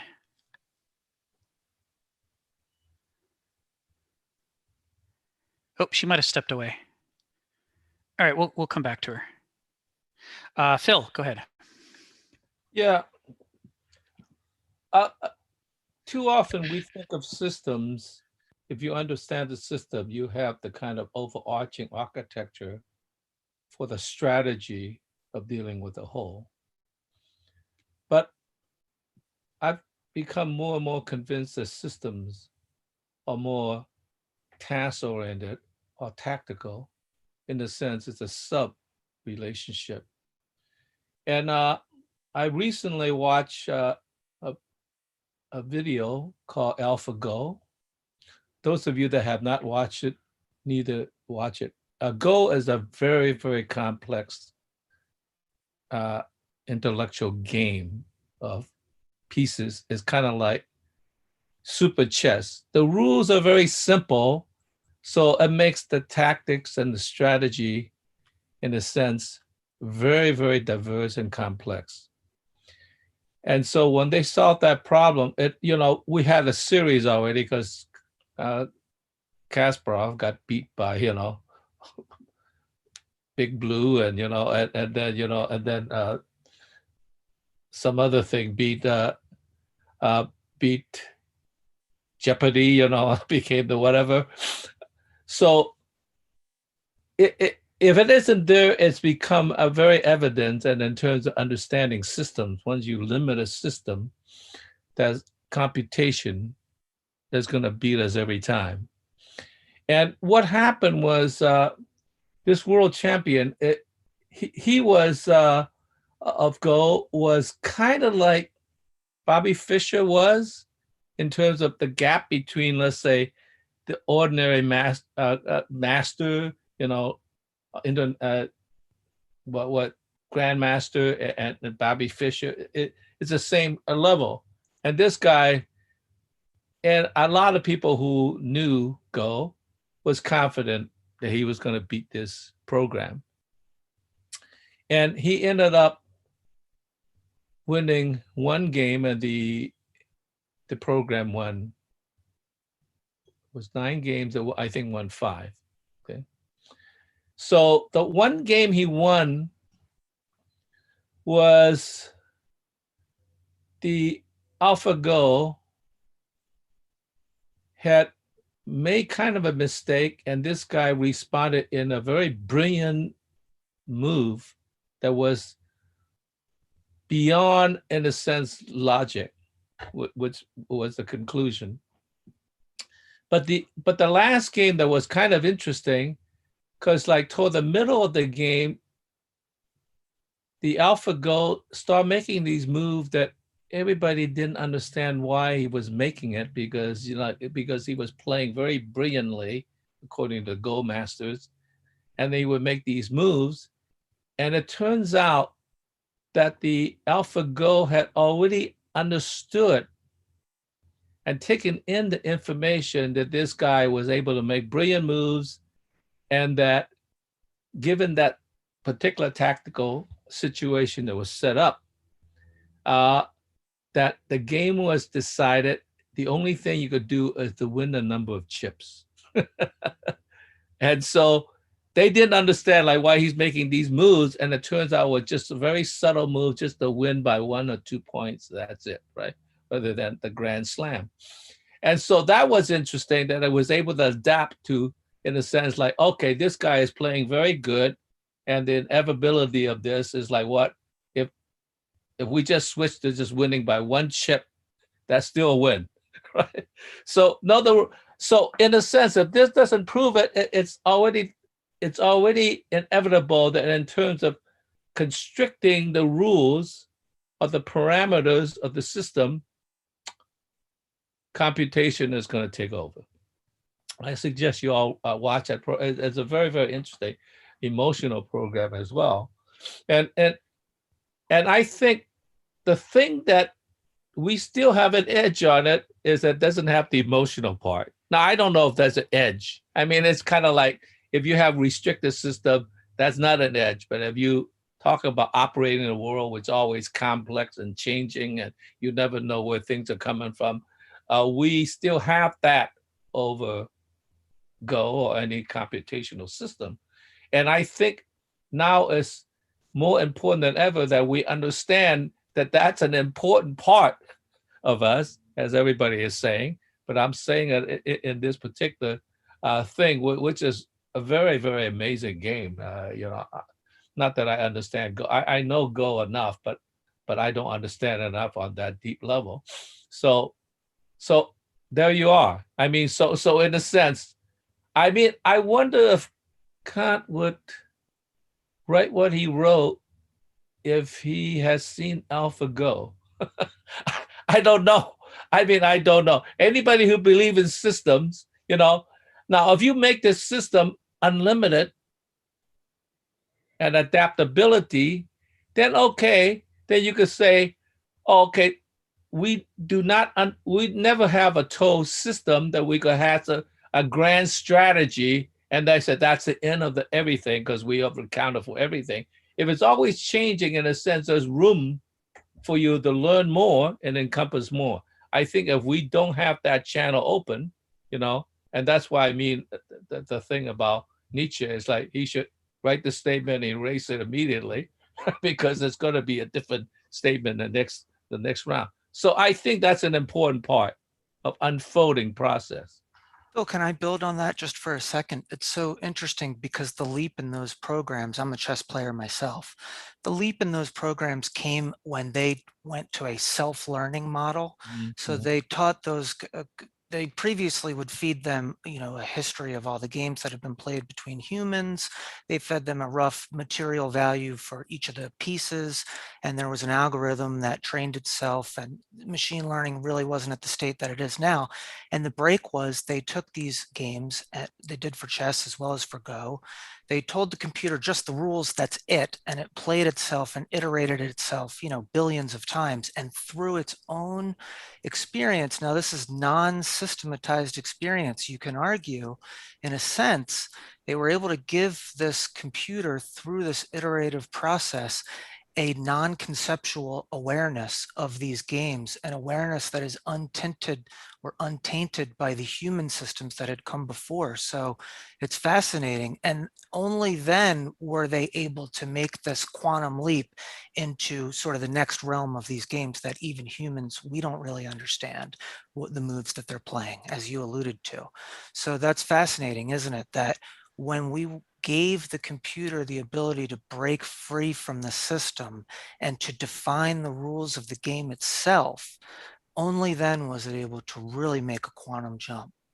Yeah, but it's still limited within the rules. I mean, that's what I'm saying. What if the game actually, let's say what if you're actually playing basketball and suddenly you find yourself playing football? I mean, it's like, then it's a completely different set of rules. I mean, that's what I mean about the world because change beyond the limitation, the system. You're right. It's a half step. It's not a full step, but it's a half step in that direction. That's right. Yeah, Dave, I was going to call on you next anyway, and then Fred. So was that the main comment you wanted to make, Dave? Yes, thank you. Sure. Fred, go ahead. Oh, there you are. Kind of lost context here because it was. It happens.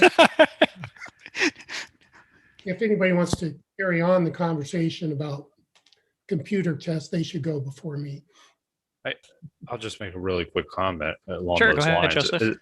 It is just the idea that it's domain specific, that once you have something domain specific, but it is a fascinating point that David had just pointed out, is that once you remove the programmer and just allow it to teach itself, that it's able to adapt and figure out what the optimal way is to play the game, which is interesting because if you think about the way our systems work, our educational systems or anything like that, we have structures that are in place that basically push down ways of thinking onto people, that if they were able to adapt, and there are examples of this, where they're able to be self-taught in a way, not everyone, but in certain cases, that it would be actually much more efficient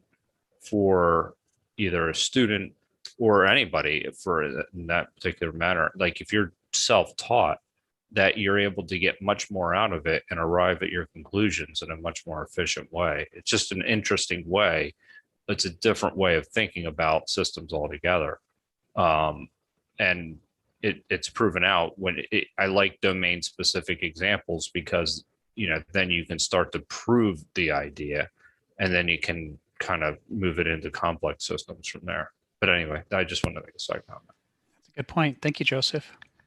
Yeah, I wanted to add that isn't this kind of a fulfillment of the Socratic dream of a eternal soul, an identity, a self-identity that that is reified to the point where you could live forever, right? Isn't that Plato's and Socrates' notion of the soul, based on your rational reason, rational, deliberations and so forth, and you can, by this process, you can understand what being is, right? The idea of being is really, beyond the process of change. And so you have this kind of the idea of a soul that doesn't change. And I listened to a interview with a scientist, Michio Kaku. He says 1 million years from now, we will be able to digitize our identities and be able to shoot these digital data with light beams into the universe, into the cosmos, and land on these various planets and be able to survive there, right? Because we are, digitized, souls or beings, right? And so this is kind of a fulfillment of that rational dream. Mm-hmm. Isn't that what Kant is also trying to do? That I mean, the idea of a super sensible, transcendental self that can survive, that can occupy a somewhere in the noumena, right? The super sensible self is in the noumena, right? Who can also be part of be able to experience the sensible. Yes. Yeah. I mean, you can trace this back to Parmenides' type being is claim. Since classical Greek had a verb to be in a permanent sense, it must be true. It must be possible for things to exist permanently. And then Parmenides proceeds to elaborate this whole philosophical schema about what the nature of that being must be like in order to not change and not be influenced by the things around it. And from that, you get Plato's forms, you get Augustine's City of God, and you get the whole medieval schema. Right. But of course, the problem is that what the Dionysian philosophers, Heraclitus and Hegel to some extent, but really Nietzsche and Kierkegaard, their critique of that is that the schematizing side of the mind doesn't understand itself well enough to know what the preconditions are for its own existence. It's like a plant that wants to live without soil because soil's dirty. And, maybe not sunlight or water or air either, because those are contaminants, and it wants to be pure. And it doesn't understand that it is a river and it has to have all these things flowing through it in the systematized way for it to be, that the being is a state of becoming. And it's the becoming that makes being possible. Right. This is inexpressible in that kind of strictly Verstand noetic schema of the world. And so, this is where I think it was a couple of weeks ago, Phil was talking about the Egyptians and Egyptian mythology. And they had the idea that there isn't a single soul, but there's a couple different minds to the human being, the Ba and the Ka, for example. And this is analogous to the way the classical Greeks eventually, they drew off of some of the pre-Socratic stuff and concluded that soul and spirit are different things. That the part of you that is able to heal itself and build itself into a whole is different from the part of you that's able to be willful and act in the world and change the world to satisfy itself. That the spirit, the spirit it has this intellectualizing, schematizing, willful, egotizing, I want to shape the world quality to it. That's the exact opposite of the soul, which is about pathos and suffering and immersion and connection to the larger whole and being part of a bigger thing, rather than trying to subdue the bigger thing and make it a part of oneself that one can, that can serve oneself. You see this tension, this back and forth tension in philosophy when people are trying to figure out how to have their cake and eat it too. Is there some way that they can do one of these kind of monotheistic models of the mind and somehow both be a whole person and be able to act in the world? They don't get that that's not how we evolved. Mm-hmm. We evolved so that the two things are in tension with each other and are struggling against each other. That both capacities in us are at war. And there's a reason why we sleep every night. We have to rebuild ourselves and recreate our sense of being a person or a whole. And I bring this up because this comes back to Nietzsche. Kant didn't trust those parts of the self. He trusted the prefrontal cortex. You know, he trusted the reason and the logic and the systematizing part of the mind. But what Nietzsche, probably more than anybody for, I don't know, a couple thousand years before him, saw is the extent to which the rational mind is indebted to the pre-rational mind. Like at every moment, not just for its existence originally, but for every moment as the rational mind is acting, it's also dependent upon that Dionysian, unconscious, emotional, pre-rational, earthy, messy side of things that somehow is the soil that the rational mind is growing out of. And our challenge when we start to get into this transhumanist movement that's going on right now, where people are dreaming of uploading themselves into a computer, and what they don't understand is we don't understand the self well enough to represent it in a computer. Like to this day, yeah, I follow AI very closely. Computer science is my thing. But to this day, even the rational conscious side of the mind, we don't represent very well.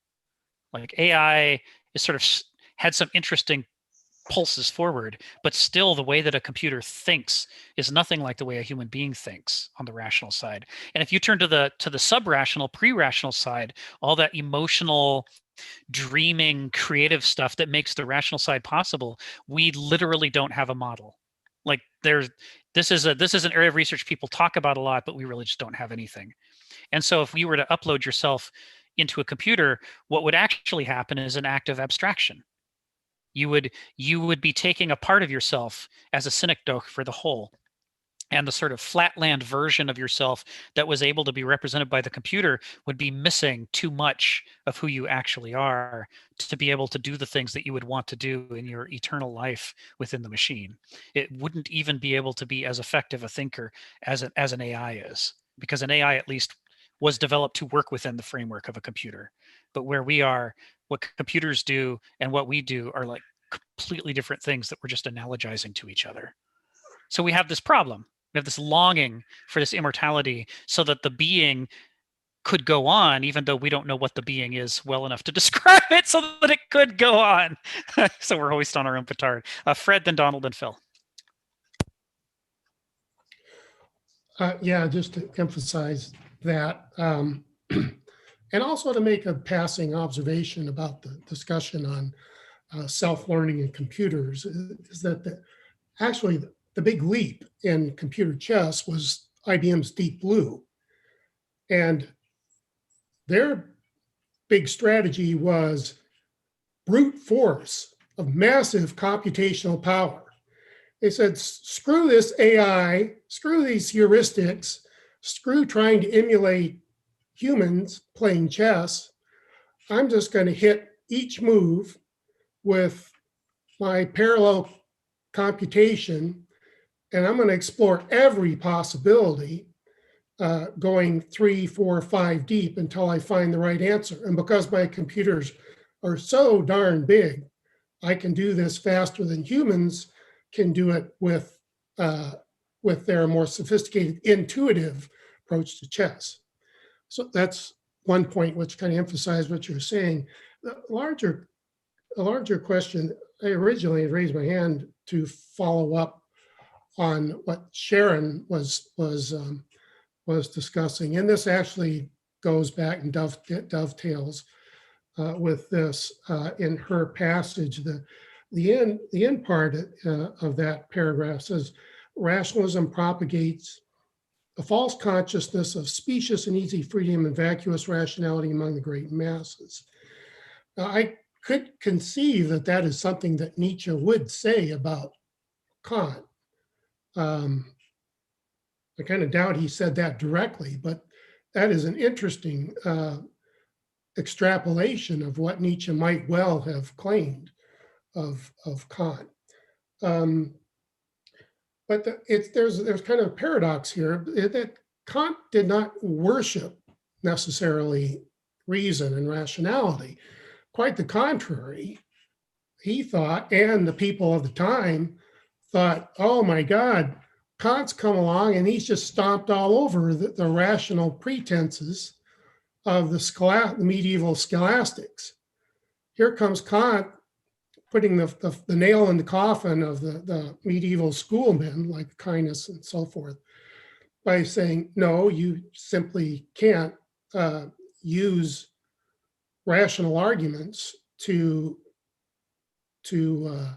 justify a belief, an assertion of the existence of God, etc., free will, and so forth. That is using reason, that takes reason beyond its proper domain and its proper bounds.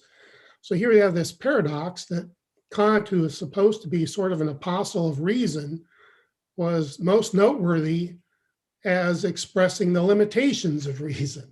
Yes, yes. And Kant, in his critique of practical judgment, he made it pretty clear that he didn't think that there was going to be this world of citizen philosophers working through independently, using reason alone, their ethics and their way of behaving in the world. Quite the contrary, he explained that for those who are in the business of taking, conveying, and asserting ethical postulates, and he's thinking the handful of people, and he mentions teachers, pastors, leaders of some kind, that they should, if possible, they should apply these rational tests to it, because the only way you can be firmly ground your ethics is in this rational test. And then he sort of conveys that for the vast majority of people, what it says here, the great masses, that there is certainly no easy, specious and easy freedom to devise your own ethical standards. Quite the contrary, but he seems to say that the moral sense in humans, because we are fundamentally rational creatures, whether we practice it or not, there is a small kernel inside of us which pretends to, at least, to be rational. Because of that, we would have a moral sense, and he sort of indicates that we would be rational enough to appreciate the efforts of those who do present their ethics to found it in some sort of rational basis. So that's beautiful. See how this passage here, rationalism propagates false consciousness. It seems to follow from what Nietzsche has developed elsewhere, but I think that wasn't. Kant was more nuanced. Was not so totally. Yeah. That he would pretend that everybody now can develop their own ethical systems based on rationality.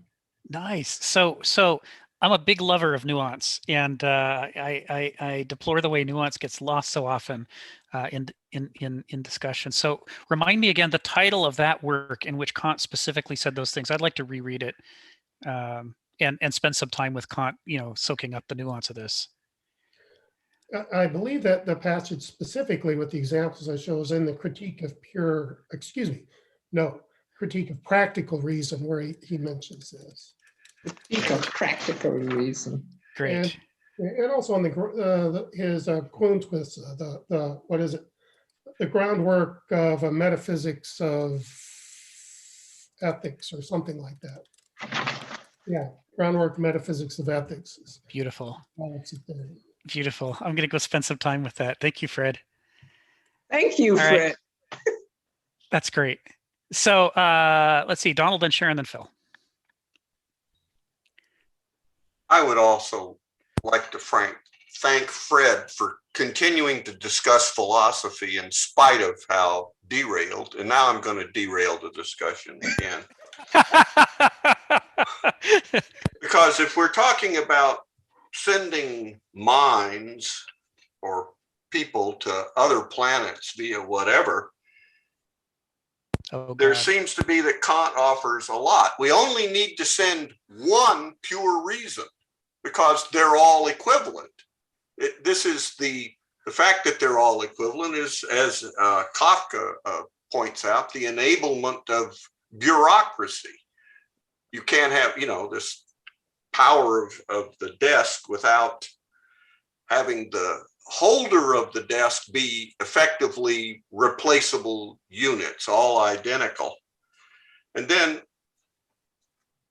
we may have trouble getting to what intelligence, we are this mash of irrational and rational or pre-rational, but Stanislav Lem, the cyberneticist and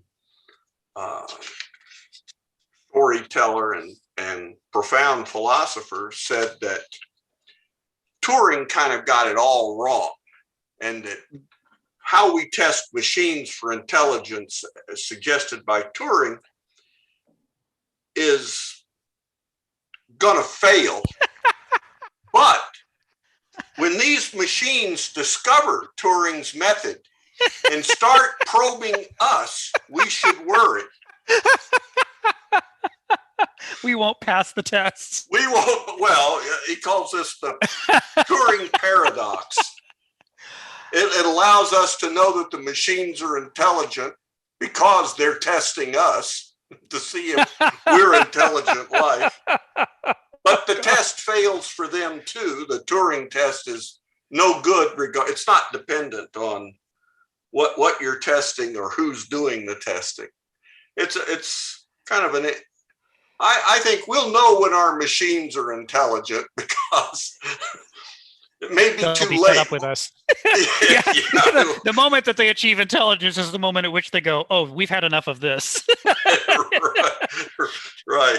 And they thought they thought by putting these on-off switches they could control us.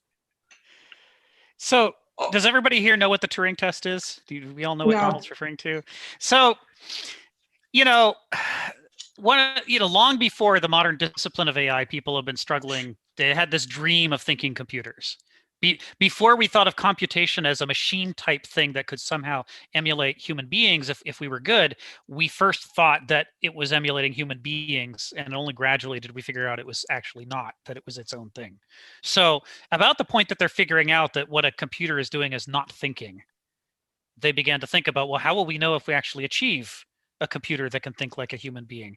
And they came up with all these different schemas. And Alan Turing, incredibly important computer scientist, came up with, in hindsight, the most obvious test of all, but that nobody had thought of until then, which is, how about you're in a text chat with somebody on the other end of the line, and you don't know if it's a person or if it's a computer. And if you can tell the difference, if you can tell that that's not a person, then it has failed the Turing test, right?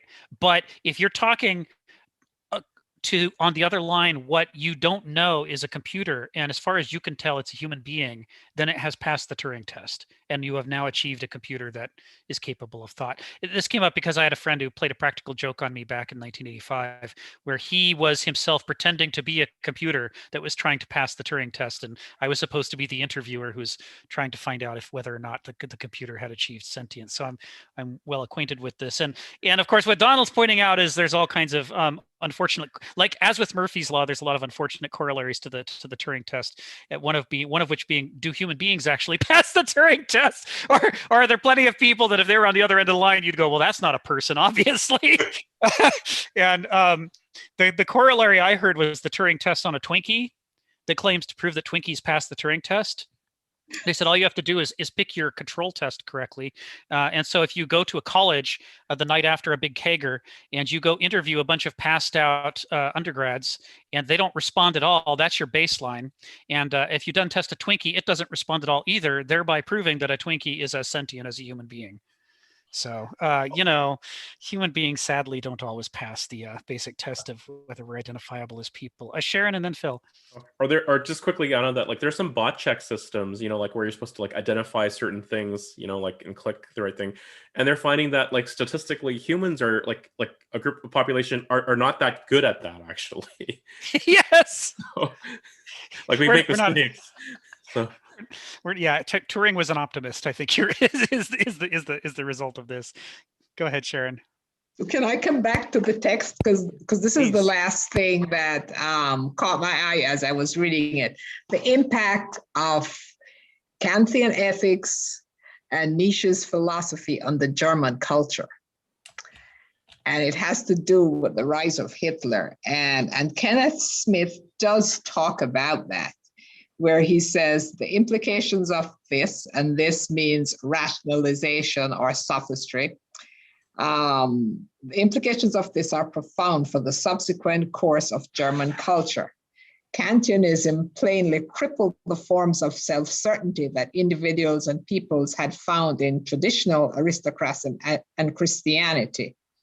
And so it said, it's no accident or paradox that the highly cultured Germans found themselves defenseless against the rise of Nazi demonism.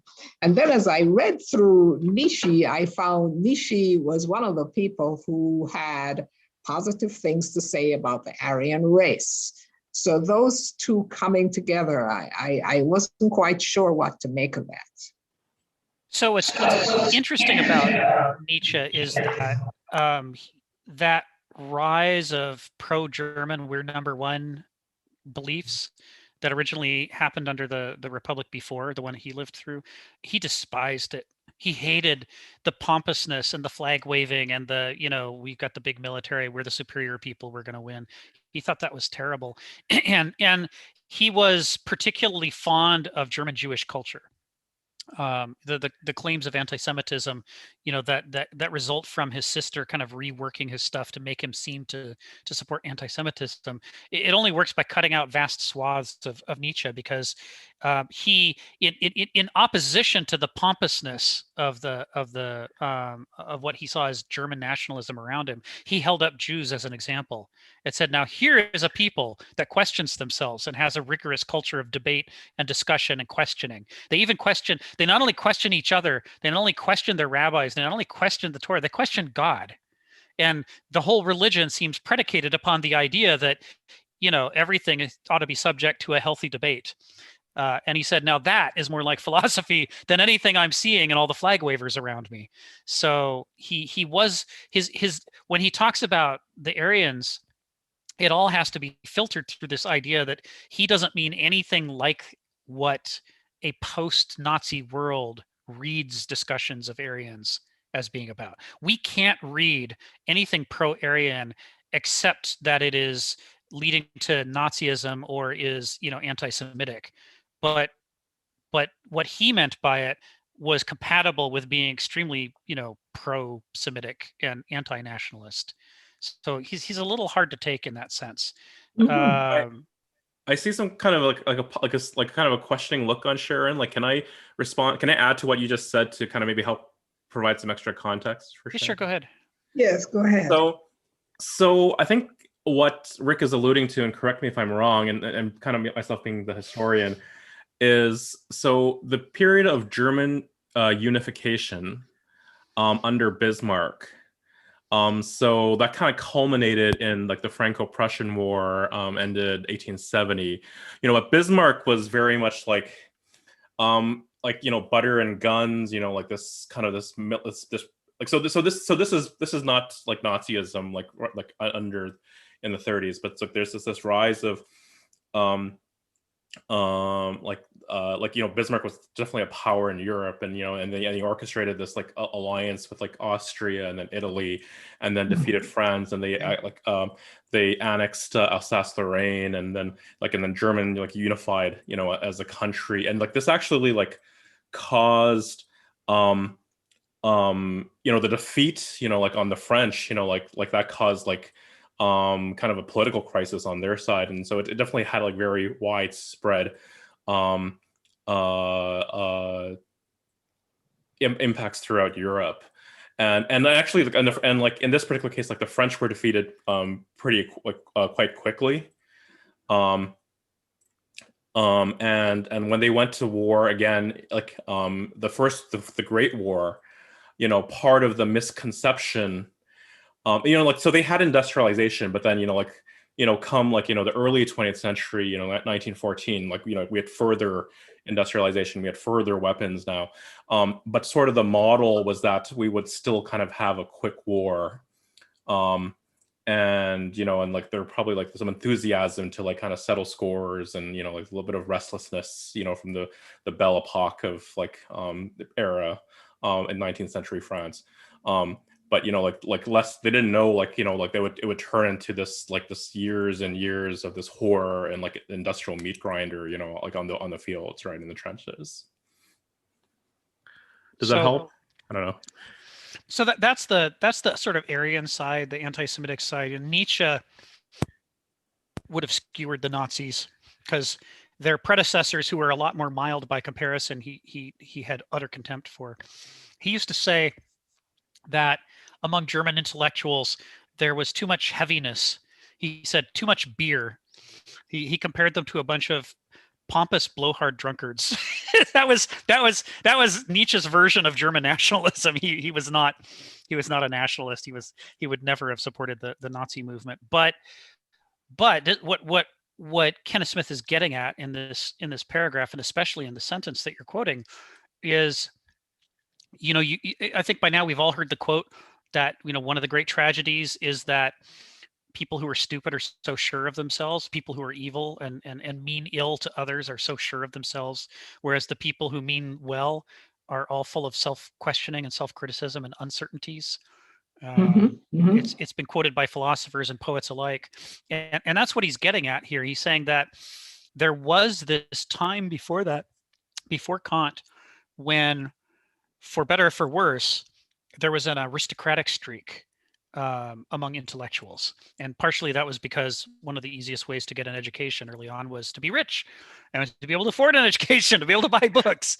And so there was this whole, there was confidence going side by side with education was a thing that, according to Kenneth Smith, and I'm not sure who else he's citing here. This is where I'm with Fred, and I would like to see more notes and more references.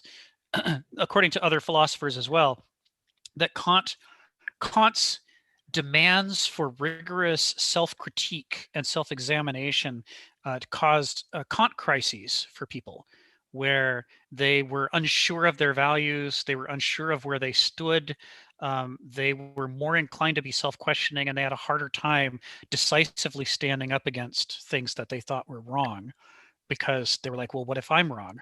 How do I know for sure that that's wrong? And that it caused them to respond weakly at a time when they should have responded strongly against the rise of nationalism. And that although that you can't say that that's Kant's fault by any stretch of the imagination, it's just an unfortunate, unhappy coincidence that the culture of self-critique fed right into sort of a weak German intellectual class that was unable to forcefully repel the rise of German nationalism.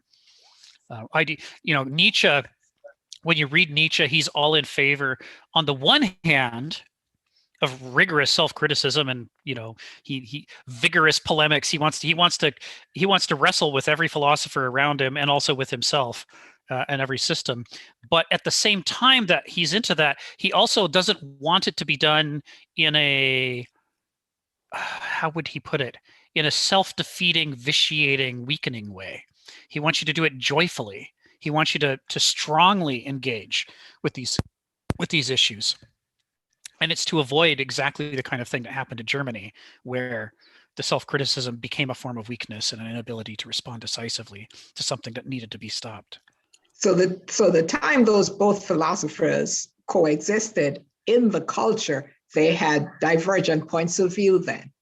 Yeah. Because in the essay here, where Kenneth Smith ends, he says, Hitler supplied precisely a supernatural or pathological degree of self-certainty for a nation that had been methodologically stripped of that virtue by Kantian ethics. Yes. This is something we see a lot with the rise of fascism, is that it promises certainty. It's often a direct reaction against uncertainty and self-criticism, and it offers people easy answers so they can feel good about themselves and be sure that they're right. We're number one, right? Is the chant in the proto-fascist chant in our country that you hear all the time. America, we're number one. USA, USA, USA. That's the thing that Hitler was offering the Germans. And of course, it wasn't just intellectual weakness and self-criticism that was the problem, of course, because World War I and the terms of the Treaty of Versailles, Germany was slammed and their economy was falling apart and people couldn't buy food. The reparations were horrible, and they basically put Germany into this crisis, not just a morality, but at every level, economically, socially, politically. It was just ripe for a strong man to step in and say, you're not the worst, you're the best, and we're going to prove it by killing everybody and taking all their land. So. Okay. All right. Thank you for that. Sure. Donald and then Phil. I really think Phil might have been first. But okay, Phil and then Donald. It seems to me it gets back to a fundamental problem, is that there is a gap between nature or the world as it is and the understanding we construct about the world. Because that gap actually does exist, because it has to enter our neurological system and build a structure. And then for the sake of efficiency, so we're never endlessly finding new things that's ever changing. We have to be able to project onto the world a certain reasonableness that is going to behave in a certain way. And I remember several weeks ago, maybe a month ago now, toward the beginning, I brought up the experiment I personally did with the blind spot, right? And how when you have like line up in a piece of newspaper as a background, the blind spot would simulate, text, because it just seems reasonable that text would be there absent of any other information. So we project into the thing in order to understand the world as it should be in a reasonable way, which, by the way, leads me to conclude that Occam's razor has nothing to do with nature, has to do with the mind. Has to do with the mind, because the mind said, well, that is like simple and reasonable and whatever, all those conclusions. The problem is nature, or the way the world actually is very much more complex and much more subtle than we are. And we're currently, at least, maybe throughout history, but currently at least in a situation in which we begin to understand how subtle nature really is. And we have projected a kind of systematic understanding into the world that we could categorize it in a certain way in order to understand it. I was surprised recently. I was watching a kind of like ecology thing. This guy is, I think, is beginning to pick up in ecology. He's a farmer and a ecologist. He lived in Africa, and he was in the old days, when he was in old days, he concluded, and he loved animals, so he concluded the problem with the desertification that's happening in his area was there was a lot of elephants trampling around and killing everything. And he didn't trust his opinion, so he asked a board of experts, and they pretty much all concluded, yeah, that is a major problem. We got to do it. And he said that they end up killing a lot of elephants, and now he realized that didn't take care of the problem, and that's a burden that he would live with for the rest of his life because he loved elephants. Okay. And then later on, he concluded, I think, by studying some natives, that it's something that we didn't understand, that we have forgotten or we didn't pick up.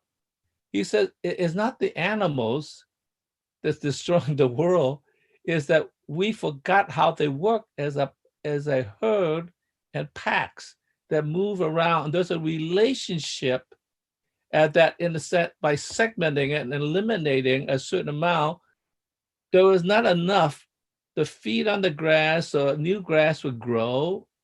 So it doesn't degenerate into chemicals, but it actually and then when they move through, because they don't want to eat where they just poop, they kind of moved on, and that regenerated. And by being a herd, they would trample on the earth and mix that, the poop into the earth, and then grass would begin to grow, and then enough that it actually regenerated almost a kind of water cycle.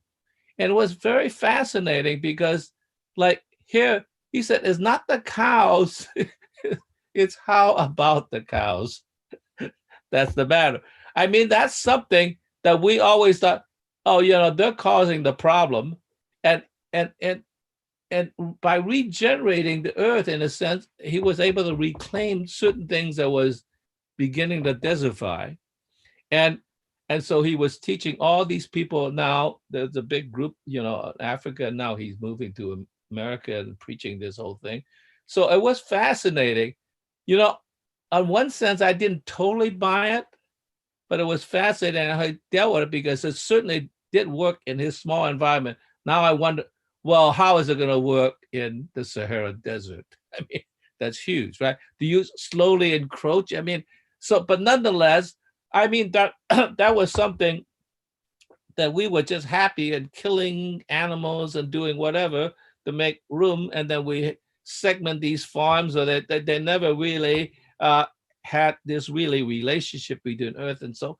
And now we just are just beginning to understand that. And when we have time to understand it, because we lived so long with this separation between nature and civilization, that we didn't understand that they coexisted.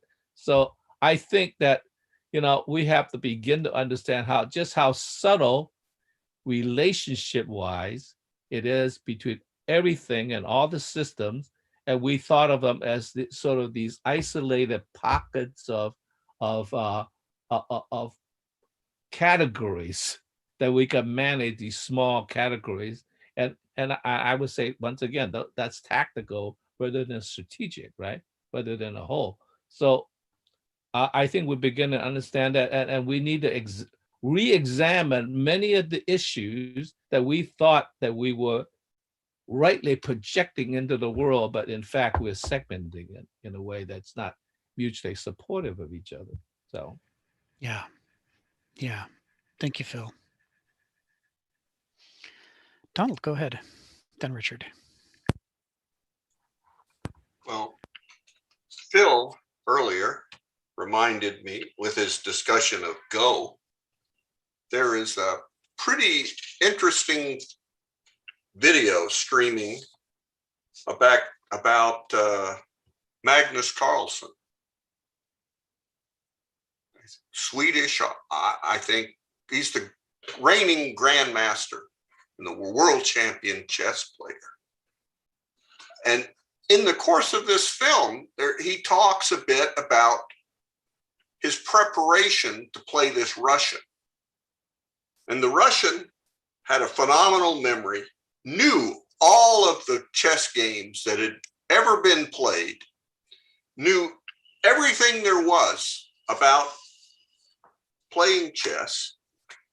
And Magnus said, to beat him, I have to make him play chess, play a game that he has never seen.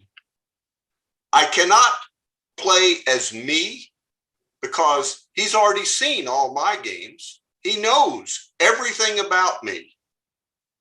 I have to play as someone he has never seen. A game that bears no relation to any game he's ever studied.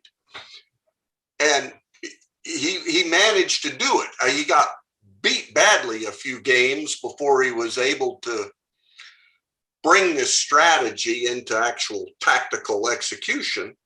But it's phenomenal discussion by a young man who's obviously a master at what he does, and what he realized he had to do to win. And I also, like Sharon keeps bringing my attention to things that I've highlighted and marked up in this Nietzsche. Yes. And the defenselessness of German culture. I mean, the Nazis versus German culture is not just a case of, as we learn in Plato, sophistry, making the weaker argument defeat the stronger. That's not what the Nazis did, although they had the weaker argument. It's that they were also, even having the weaker argument, they were going to fight. They would have killed. I mean, you can go back to the 30s seizing power in Athens after the end of the war. They were going to take power. They fought. The Athenians killed them. I mean, they didn't say, you've got a bad argument. See, we're the real aristocrats. No, it came down. It came down to swords and spears and shields in the agora, where real bloodshed was done. That's one of the things I like.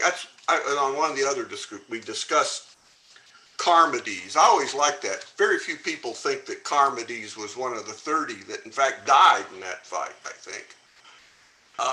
But it's this strength of culture might come to fisticuffs, or it might come to M16s or whatever. It's a real struggle. You don't get to think, gosh, I'm aristocratic. We're all aristoi here. I love that. It comes up in every discussion of Kenneth Smith's work, where, oh gosh, we're reading Kenneth Smith. We must be aristoi. I doubt it. We may sit at the feet of some aristoi, but it could be more. And I don't know. I'm not sure in our society if we're ready. We're clearly not ready for the discussion or the argument, but are we ready for where that could lead? Because it takes a pretty good aristocrat to deal with a murderous, what does he call him? He calls them, does he refer to them as their Banasoi or whatever, as merchants. But, never underestimate the power of guys with big muscles and good weapons and stuff, even if they're not too bright. You're not gonna dazzle them. I don't even know which side, if we looked at our own society, which side would be which. But if we can't restore the balance in discussion, it doesn't look good, because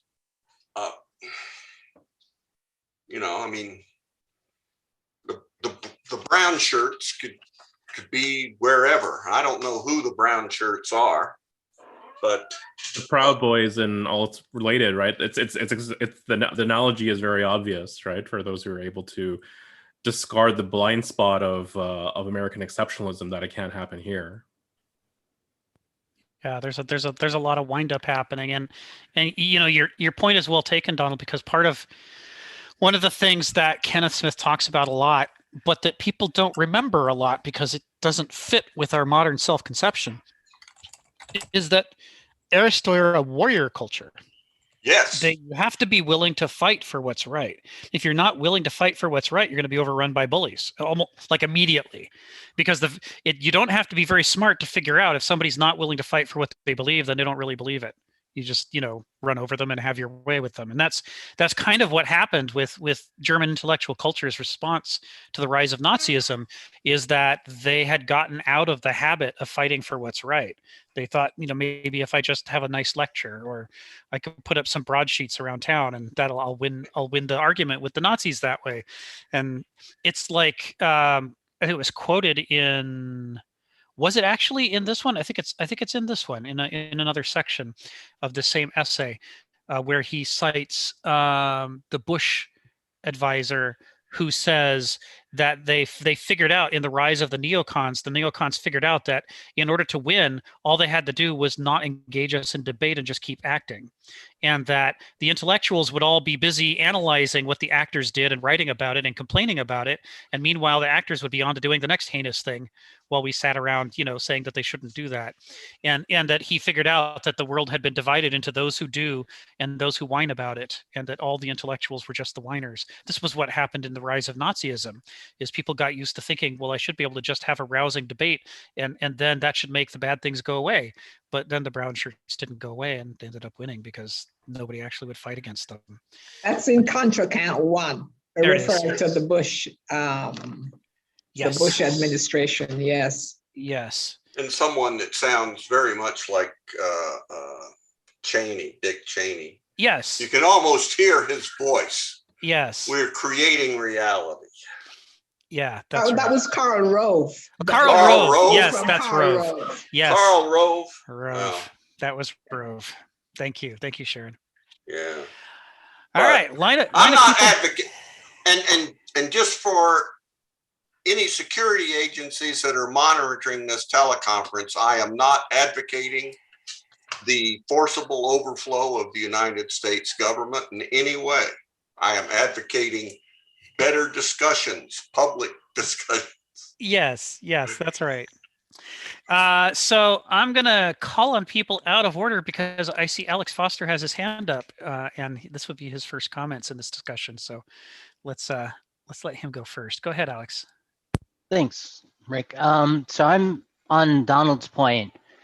The same questions asked and supposedly answered in the Bhagavad Gita, and it's a question of whether or not you're meant to go to war, right? And that's the point of that book. Is he asks his God a question of, okay, I'm faced with my brother on this battlefield. I have to acknowledge that they're as equal as I am, right? There's intelligent, they're as much as they can do God's creatures, right? So then you're faced on the battlefield of, how do you bring yourself to kill your brother when you can't know for a fact whether or not you're right in your convictions, right? Or whatever it is that you're going to war for. So that's the question that I always have of that is, how can you knowingly fight to kill, or even fight to change, right? The world.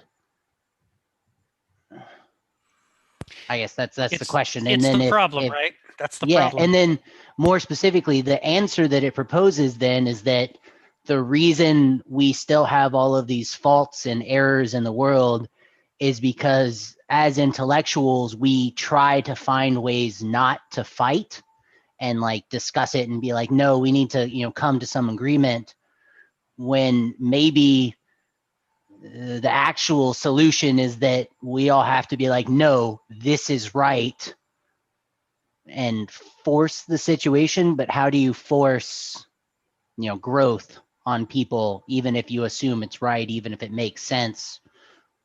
What is that defining line, I guess?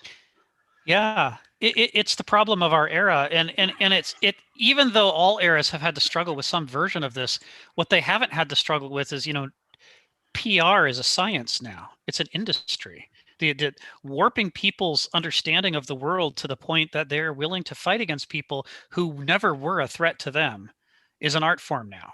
We send our military everywhere for legitimate U.S. interests, which include things like, enslaving peasants, stealing the resources of other countries and all kinds of other things that didn't legitimately require a fight, while at the same time these PR, mass mind manipulation resources are not being deployed to get us to stand up against the rise of fascism.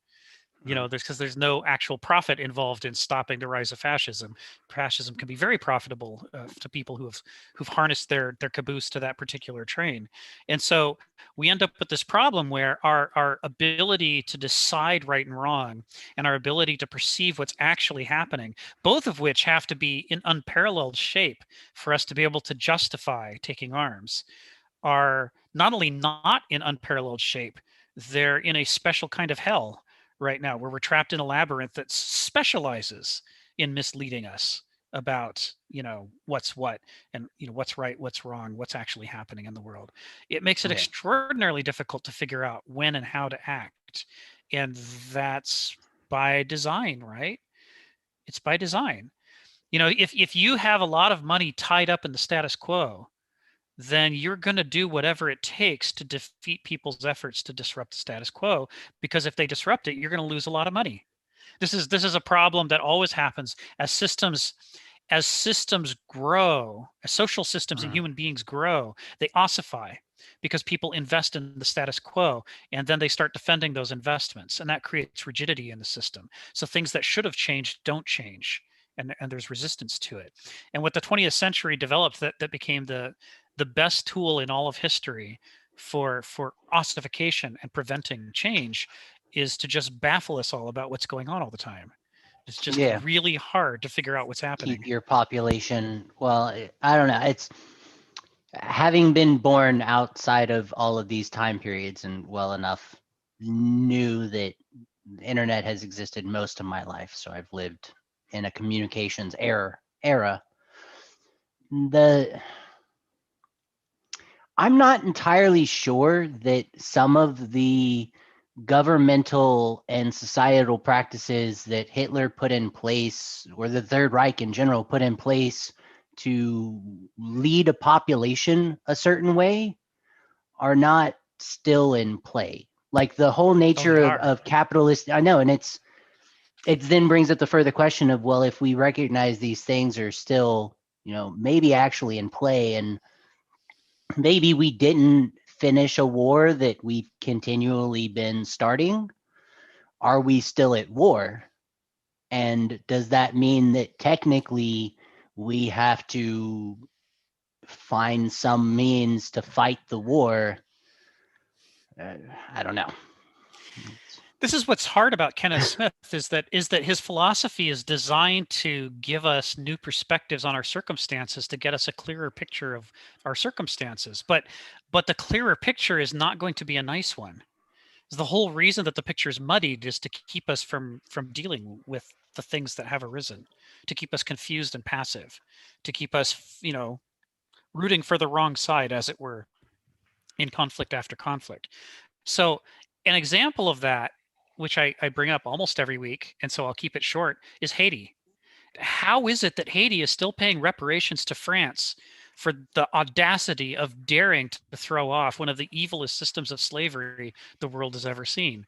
The way that France treated Haiti was abominable. France should be paying reparations to Haiti. And for I don't know how long, however many centuries they were in charge over there, that's how long they should be paying back. But it's the other way around. Haiti is still paying for, daring to fight back against France. And so can we say that France is a post-slavery society if France is still massively benefiting economically from the reparations for having been forced to give up slavery in Haiti? This is still the working out of the same slave system that Christopher Columbus and his cronies got started. We still work on the same system here, right? We do, right? Well, where are U.S. troops right now? Well, not even just our troops, right? Where most of our economy comes from, like, we can outpace everyone else. We can outproduce other people. But most of the times, those productions come from these poorer countries, or the minings and the labor bodies. It's like whenever COVID shut down, right? And Trump shut down all imports of working personnel. Well, most people didn't realize that, most of our farming and summertime labor was not done by Americans. It was done by immigrant farmers from Central and South America that we would pay to come over and then ship them back with, nothing more than a couple dollars. That way they can feed their families, hopefully whenever they get back, or maybe they've been feeding them while they were there, trying to send money back home. Yeah. But like, that's the entirety of our food economy was based around that. And then prices for everything shot up, and now we're getting into the new planting season, and I don't know that people as much realize it yet, but our food stores are not what they would be, right? Like I don't know if anybody's noticed the amount of new fresh food that you can get at the grocery store is not quite, what it always was. Prices are higher. Yeah, and that's just for here, right? That's a place that, we all have running water and electricity for the most part. The rest of everyone else is not at all that lucky. So bringing this back to the essay, Nietzsche is a critic of systematizing thought, because he says it's too easy with systematizing thought, intellectualized thought, rational thought, to lose track of the actual world and to mentally inhabit the dream world, the prettier, tidier dream world of the system of thought that you've decided to escape into, which is what makes it an escapist philosophy instead of an existential philosophy. And that's why, one of the ways that he critiques past philosophers who were systematizers was to ask the question, did they bite the hand that fed them? Did they go after the institutions that paid them? Did they work for universities, and did they ever fight against the universities and the things the universities were doing wrong? Or did they claim to be paragons of virtue while very carefully arranging and organizing their lines of argument so that it never brought them into conflict with the thing they most needed to fight against in their lives? There's this element to which, one of the things that makes Nietzsche interesting is what a champion he is for fighting against hypocrisy, not just in others, but in oneself, which is why he was always throwing stones left and right. Yeah. Thank you for that, Alex. Thanks. Well, you bring up a good point up for that too. So biting a hand that feeds needs to be. Yeah. Nietzsche wanted you to bite the hand that feeds you. He said, if you don't bite the hand that feeds you, how do you know you're willing to? It's like you might just be an intellectual coward and hypocrite. There's only one way to know, to be sure. All right, you guys, Phil, Marianne, Richard, can you guys help me figure out who's been waiting the longest? Because I got lost in that discussion and I think I was first, and then Marianne, then Phil. Does that sound right? You guys game? Okay, let's do it that way. Go ahead, Richard. I was just gonna mention something quick, but then I guess the past couple exchanges has given me a few things that wanted to. But of course. So in comment to Donald, and I kind of typed in the chat. It's it was kind of asking maybe rhetorically, hey, who are the brown shirts? I don't know if Donald's listening or. He is. He's there. Okay.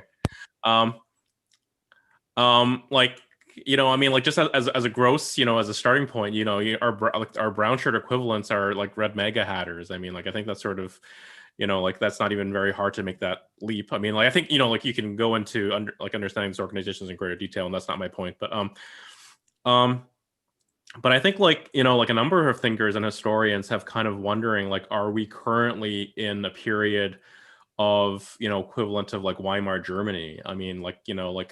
The start of the Weimar Republic, and then post World War I, was one that was marked by some street violence, and then famously also Hitler, a number of other veterans, who felt humiliated, this national humiliation, which not dissimilar to what we are feeling, kind of that sense here. As well as I think it was a great war hero. I forgot which one from World War I. They were in the beer hall putsch in Munich, and then they were arrested, right? And then Hitler, wrote Mein Kampf while he was in jail, right? And kind of laid out a lot of what he was, ended up doing. And I brought up before that, that Germany had looked to the Americans as a model, as for their anti-Jewish exclusion laws, and then it's also the Jim Crow laws, and then also its history of Native American genocide. What I recently discovered, also additionally in horror, is that Zyklon B, which is the commercial name for hydrogen cyanide, which I think like Bassif and like some other German, like, like I sort of associated, Yes. like that's one Bayer. level in, and that was used in the gas chambers, but it was first used industrially in America in the early 1910s when they had what Alex is talking about, when these migrant workers would come up to work in California, like in another kind of like southern farms, like they would cross the border as day laborers, and like they were thought of as unclean. And so Zyklon B was used to sanitize their belongings and whatnot, and their faces were sprayed with like chemicals like DDT and other things.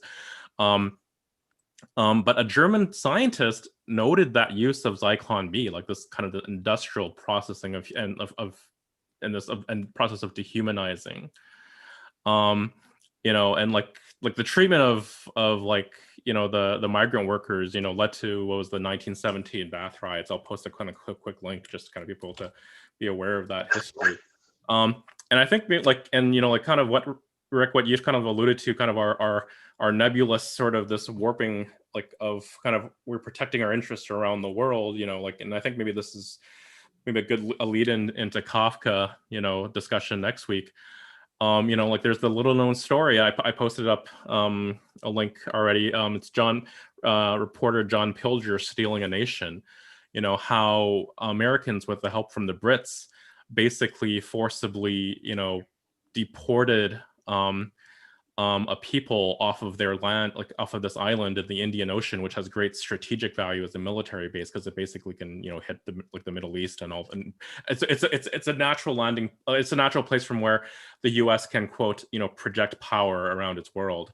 It's an island in the Indian Ocean, and this is a story that, like, this is not that long ago. This is only in the last couple decades.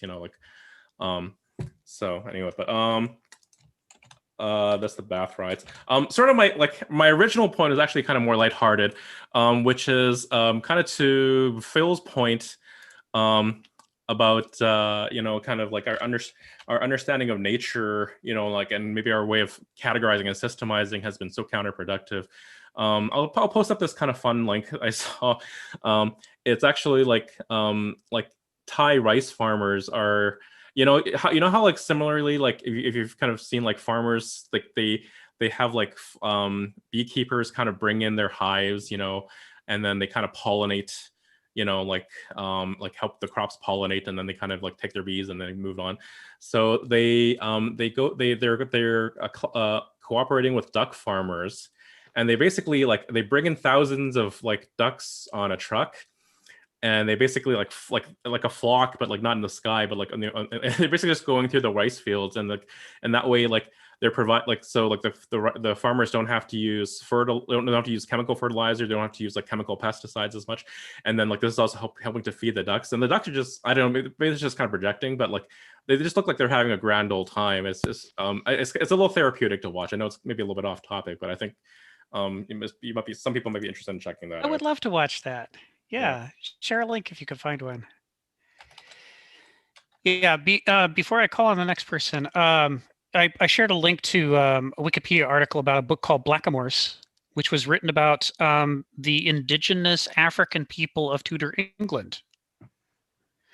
Now, we've had this myth in the 20th century that Europe was a white continent. And we've all just sort of accepted it because white people come from Europe, right? That's how it is. But as we see with paleontological and archaeological and DNA studies of people from 8000 BC in Europe, white people didn't exist back then. The white skin is a recent mutation. It didn't arise until fairly recently in the Caucasus, and then there were waves of people who moved into Europe from the Caucasus, bringing white skin with them. And as a result, there were black people in Europe before there were white people in Europe. And as the book Blackamoors argues, they continued to be in Europe. There were always black people in Europe. Shakespeare refers to them. There are villages named after them. And it wasn't until Tudor England, and especially under Elizabeth, at the rise of slavery as Spain and Portugal started an arms race of slavery, that they began to do this argument that Europe was supposed to be white. Not that it always had been white, but it should be white because they were still stinging from the Moors invading Spain and being more civilized than they were. And so they started raiding Africa. And England, not to be outdone, good old Queen Elizabeth decided that she would purify England by rounding up the people who had been there for thousands of years with darker skin and selling them into slavery, claiming that they didn't belong there. And thus, thereafter, everybody could claim that England had always been white. And so this sort of thing happened all over Europe. So there's these fundamental questions about what is the nature of continents, what is the nature of history, what is the nature of race, that like none of us have right. But we don't know we've got it wrong because we are all wrong together, and we assume that surely somebody would tell us if we were like, all wrong about this basic fact, right? That there were Black people in Europe, for example. So it's kind of weird how the extent to which we can live inside of a systematized schema of educated thought that diverges from the real world, and yet think that we're dealing with the real world as it actually is. Marianne, go ahead. So I wanted to go back, way back to superior mind, and I was thinking about voter suppression and how it has been used in the past. And I also remember Thurman Marshall, who was a Supreme Court justice, and him saying that he free speech was important, not because everybody deserves a free speech, but because that person who is diverse, the diverse voice might be needed at the time. And I think that sometimes we don't think in terms of relationship mind. And when you get into superiority, you can become a narcissist. And narcissism can lead to war because you think you're right over somebody else's expense. And I think that the ultimate idea of reason, like in the Middle Ages and in a lot of the philosophers, they think reason is like, you see the halo around them when they're thinking. It's like on their head. And I think that if that is true, we extract that, and then AI is going to be our halo. AI will be the holy ones. And I believe that because of the Middle Ages and because of our relationship with good and bad and religiosity, we end up with voters that can be easily manipulated. And I think that we are targeted with our sense of good and bad. And we have to kind of think almost, well, I kind of lean towards Buddhism, where instead of cancel culture, a lot of times Buddhism would blend one culture into another. But Buddhism really entrenched itself in China because they had a non-dualistic mind. And we have such a dualistic mind that I don't know. So that's my thoughts. Yeah, the monomania that we have in our culture, the idea of purity and that there's one right thing and everything else is wrong and we need to get rid of all the wrong things, has done so much damage to our history. It's because our dualism, might be forgivable if it took the form of teaching us to mediate between two valid positions. But instead, our dualism always takes the form of one position is completely, absolutely right and virtuous, and the other position is the source of all evil and must be eliminated. We do this kind of, God and Satan thing with it, which does us no favors. Phil, go ahead. Oh, you're on mute. Yeah, let me turn that on. I want to address the issue of arms and the Bhagavad Gita. I'm going to try to tie that together because these are important issues. I am very anxious about killing, about because it seems like unfortunately the other side, what I would call the wrong side, but nonetheless maybe they're right, but the wrong side, they have all the guns, they have the AK-47, they have the trained guerrillas and the whole bit. I am hoping that society is still in an area that we don't have to come to that. But if it comes to that, I wonder whether I would end up bearing arms. Okay. So that's a question I ask. Okay. And I hope not. And the reason for that is, I actually spent a little time, not a whole lot of time, studying the Bhagavad Gita with a teacher. And he was, we had a small group, and he was going through, I guess he was an Indian, he was a Hindu, and he was doing it, and he even the original language, and then we talk about it and so forth. And we came to that very important scene which Alex mentioned about Arjuna in battle. And what happened was Krishna was which is the 8th manifestation of Vishnu, came down to help him. Now it's important to note that the previous generation, the previous epoch, the 7th manifestation, was an epoch in which big fish eat little fish. That's just the way it was. That is the law, okay? And he came down, and of course, Arjuna was in this battle. Of course, on the other side was his friends, his family, his cousins, a whole lot of people that he cared about. And then, of course, he's sort of shaking, and he was really tension because he didn't want to kill him, but nonetheless, he's in war, and they were, in his minds,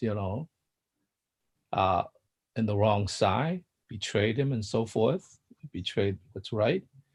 And so Krishna advised him, since you don't really understand the cosmos as it is, you have to kind of do what your duty and what you're trained to do is the best you could, right? Which is, and since you're a warrior, that is the fight. At that point, I actually objected to the teacher. I said, Krishna, instead of coming down to help humanity at the point, should have flew back to heaven and console with Vishnu, Shiva and so forth. And don't beat your drums yet, because things are a little different than we thought. Maybe humanity has discovered morality. And obviously, he is fighting because on the one hand, he's trying to judge what's right and wrong, and a matter of killing, right? And I actually accused the teacher that what he was projecting was a caste system in which you fall into a certain category, like a soldier, and then you have a certain status in life, and you're going to perform that. And that it wasn't right that instead of telling Arjuna he should do what his duty is, that he should go back and say, things are different, heaven has to change its rule a little bit, and let humanity understand this. And so he, of course, the teacher was very upset because I was a student after all. And so we disbanded. I think after that, a couple other people chimed in, but not long enough. And then he called off the meeting the next time and disbanded. Apparently what had happened was enough other people were upset because we were corrupted by Western training, I suppose. I don't know what the reason is, or that we didn't understand deep enough what the situation is. So I objected. Now, maybe if I went deeper into it, I wouldn't have an objection, but I happened to make that argument that humanity developed in this line, and sometimes the gods misunderstand where things are, and they should recognize that things are a little bit different and change the rule from heaven. I am so fearful that we are at a moment which not only in the eighth manifestation of Shiva, of Vishnu, but we are degenerating back to the seventh generation, which big fish eat little fish. I think that's where we're in danger of. I hope it doesn't come to that. I question myself if it comes to that, whether I would bear arms when the other side had the training and the arms already at hand. I am very, very concerned about that. And that's why I think the control of arms is a very important aspect of what's going on, because they are willing, and I think it's because they're losing the argument they're willing to do so, right? So at that point, it's no longer a matter of argument. I think there are people who are fooled in that side, and they're just going along with it, but there is a core of people who are like the brown shirts, you know, who will come to, you know, the Warrior Cup. After all, you know, it wasn't their land, they took it, and now you're going to have to take it back. Right? They actually took it away from the American Indians. Now, I am not a person who's going to say, we got to give it all back. I mean, because civilization do move, but we could have been a much more reasonable, humane way of treating the negotiation and to simulate in a system that works for everybody. And we didn't, we just simply took it away. And if it wasn't for the East Coast press, I mean, the problem would have been solved. I mean, there wouldn't have been any complaints left. I mean, that is where the problem is, you know, and I'm very, very worried about that. So thank you for that, Phil. We're coming towards the end, but let's get our last couple comments, and then I'll end us with a quote from the passage. Donald, go ahead.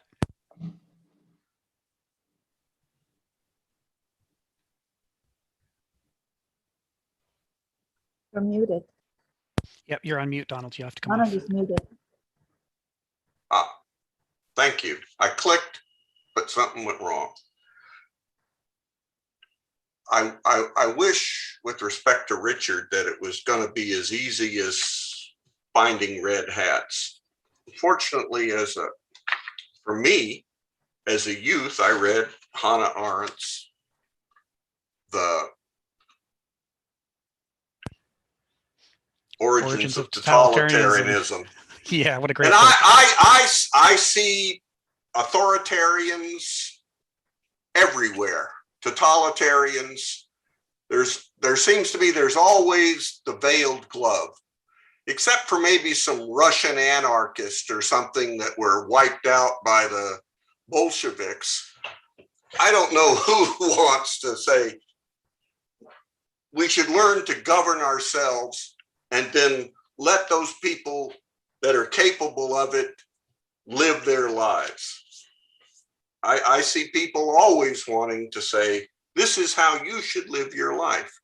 I've spent I thought I'd spent time, not as much as Kenneth, trying to learn to govern myself. And that to me, it's disheartening to me that it's, you know, so I just think there's ill will everywhere.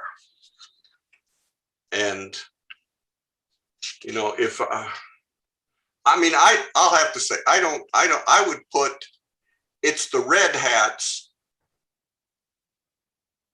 to me, is almost equivalent to when Hillary Clinton said, we've got to do this for the sake of the children, or some other slogan. It's all just sloganeering, you know, and these are not aristocrats providing political wisdom. They're all operatives. I think when we get to Kafka in the next, Kenneth has some really nice things about the bureaucratic mind. I was just finishing Black Elk Speak, And the thing that I loved about the Plain Indians was that they were doing it for the children, and that was not rhetoric.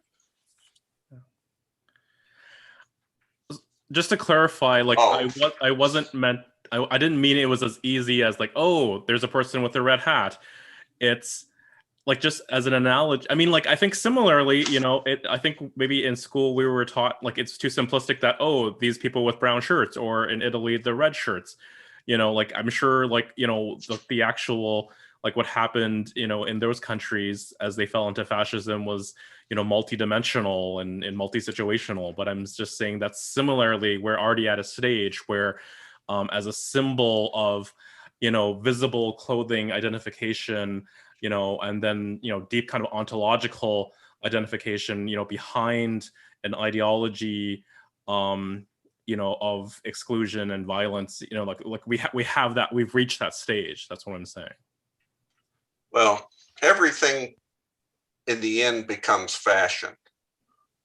Being someone from the 60s, you know, there was the long hair, the beards, the protest dress, the typical hippie look, and within 5 years you could buy all the accoutrements, you know, at any department store. So, yeah, brown shirts, red hats, whatever, you know, that's enough from me. Someday I will come to one of these things and listen better. You're doing fine. So let's wrap up with his final paragraph on Nietzsche's take on Kant. And I guess I could just share my desktop. Maybe I could just share my desktop. Ultimately, what a thinker shapes his philosophy to be falls out of his hands and comes to serve the purposes of the collective of modern scholars as a pernicious and self-effacing sort of guild. Kant wrote to secure the freedom and autonomy of moral will against irrationalism and determinism, but his ethical theory was wrested away from him by the imperatives of modern ideologies. The a priori necessity that all human beings should be homogenized in their basal structures, so that the reflective work of traditional philosophy, religion, and politics in negotiating differences between ultimate axioms and principles might be obviated, captured Kantianism in a new momentum and redefined its implications and purposes. The ethos of modern hyperslavishness, the reduction of humans to behavioral units able to be redirected and predicted, triumphed over Kant's individualist code. Kantian ethics would come to be taught by professors who comprehended not a single aspect of its principles and laws, but had to be clued in by secondary, or actually tertiary or quaternary, sources as to what Kant meant or was trying to prove. In modern culture, where Nietzsche saw one psychological type or class, the slavish, including those who slavishly want power over other slaves, trying to achieve dominance over another psychological type, the aristocratic or self-masterly, which was more characterally and morally fit to govern, Kant's ethics became a tool in the leveling down or uniformitizing of mentality and education. It made the war of dullards against culture look like a holy war, gave a cast of self-righteousness to the regime of stupefaction and simplism. By what right do exceptional individuals dare to differ and to unsettle common opinions? Modern culture's struggle is ultimately against individuality, conscience, philosophy, religion, values, against whatever competes with Caesar and with Rockefeller.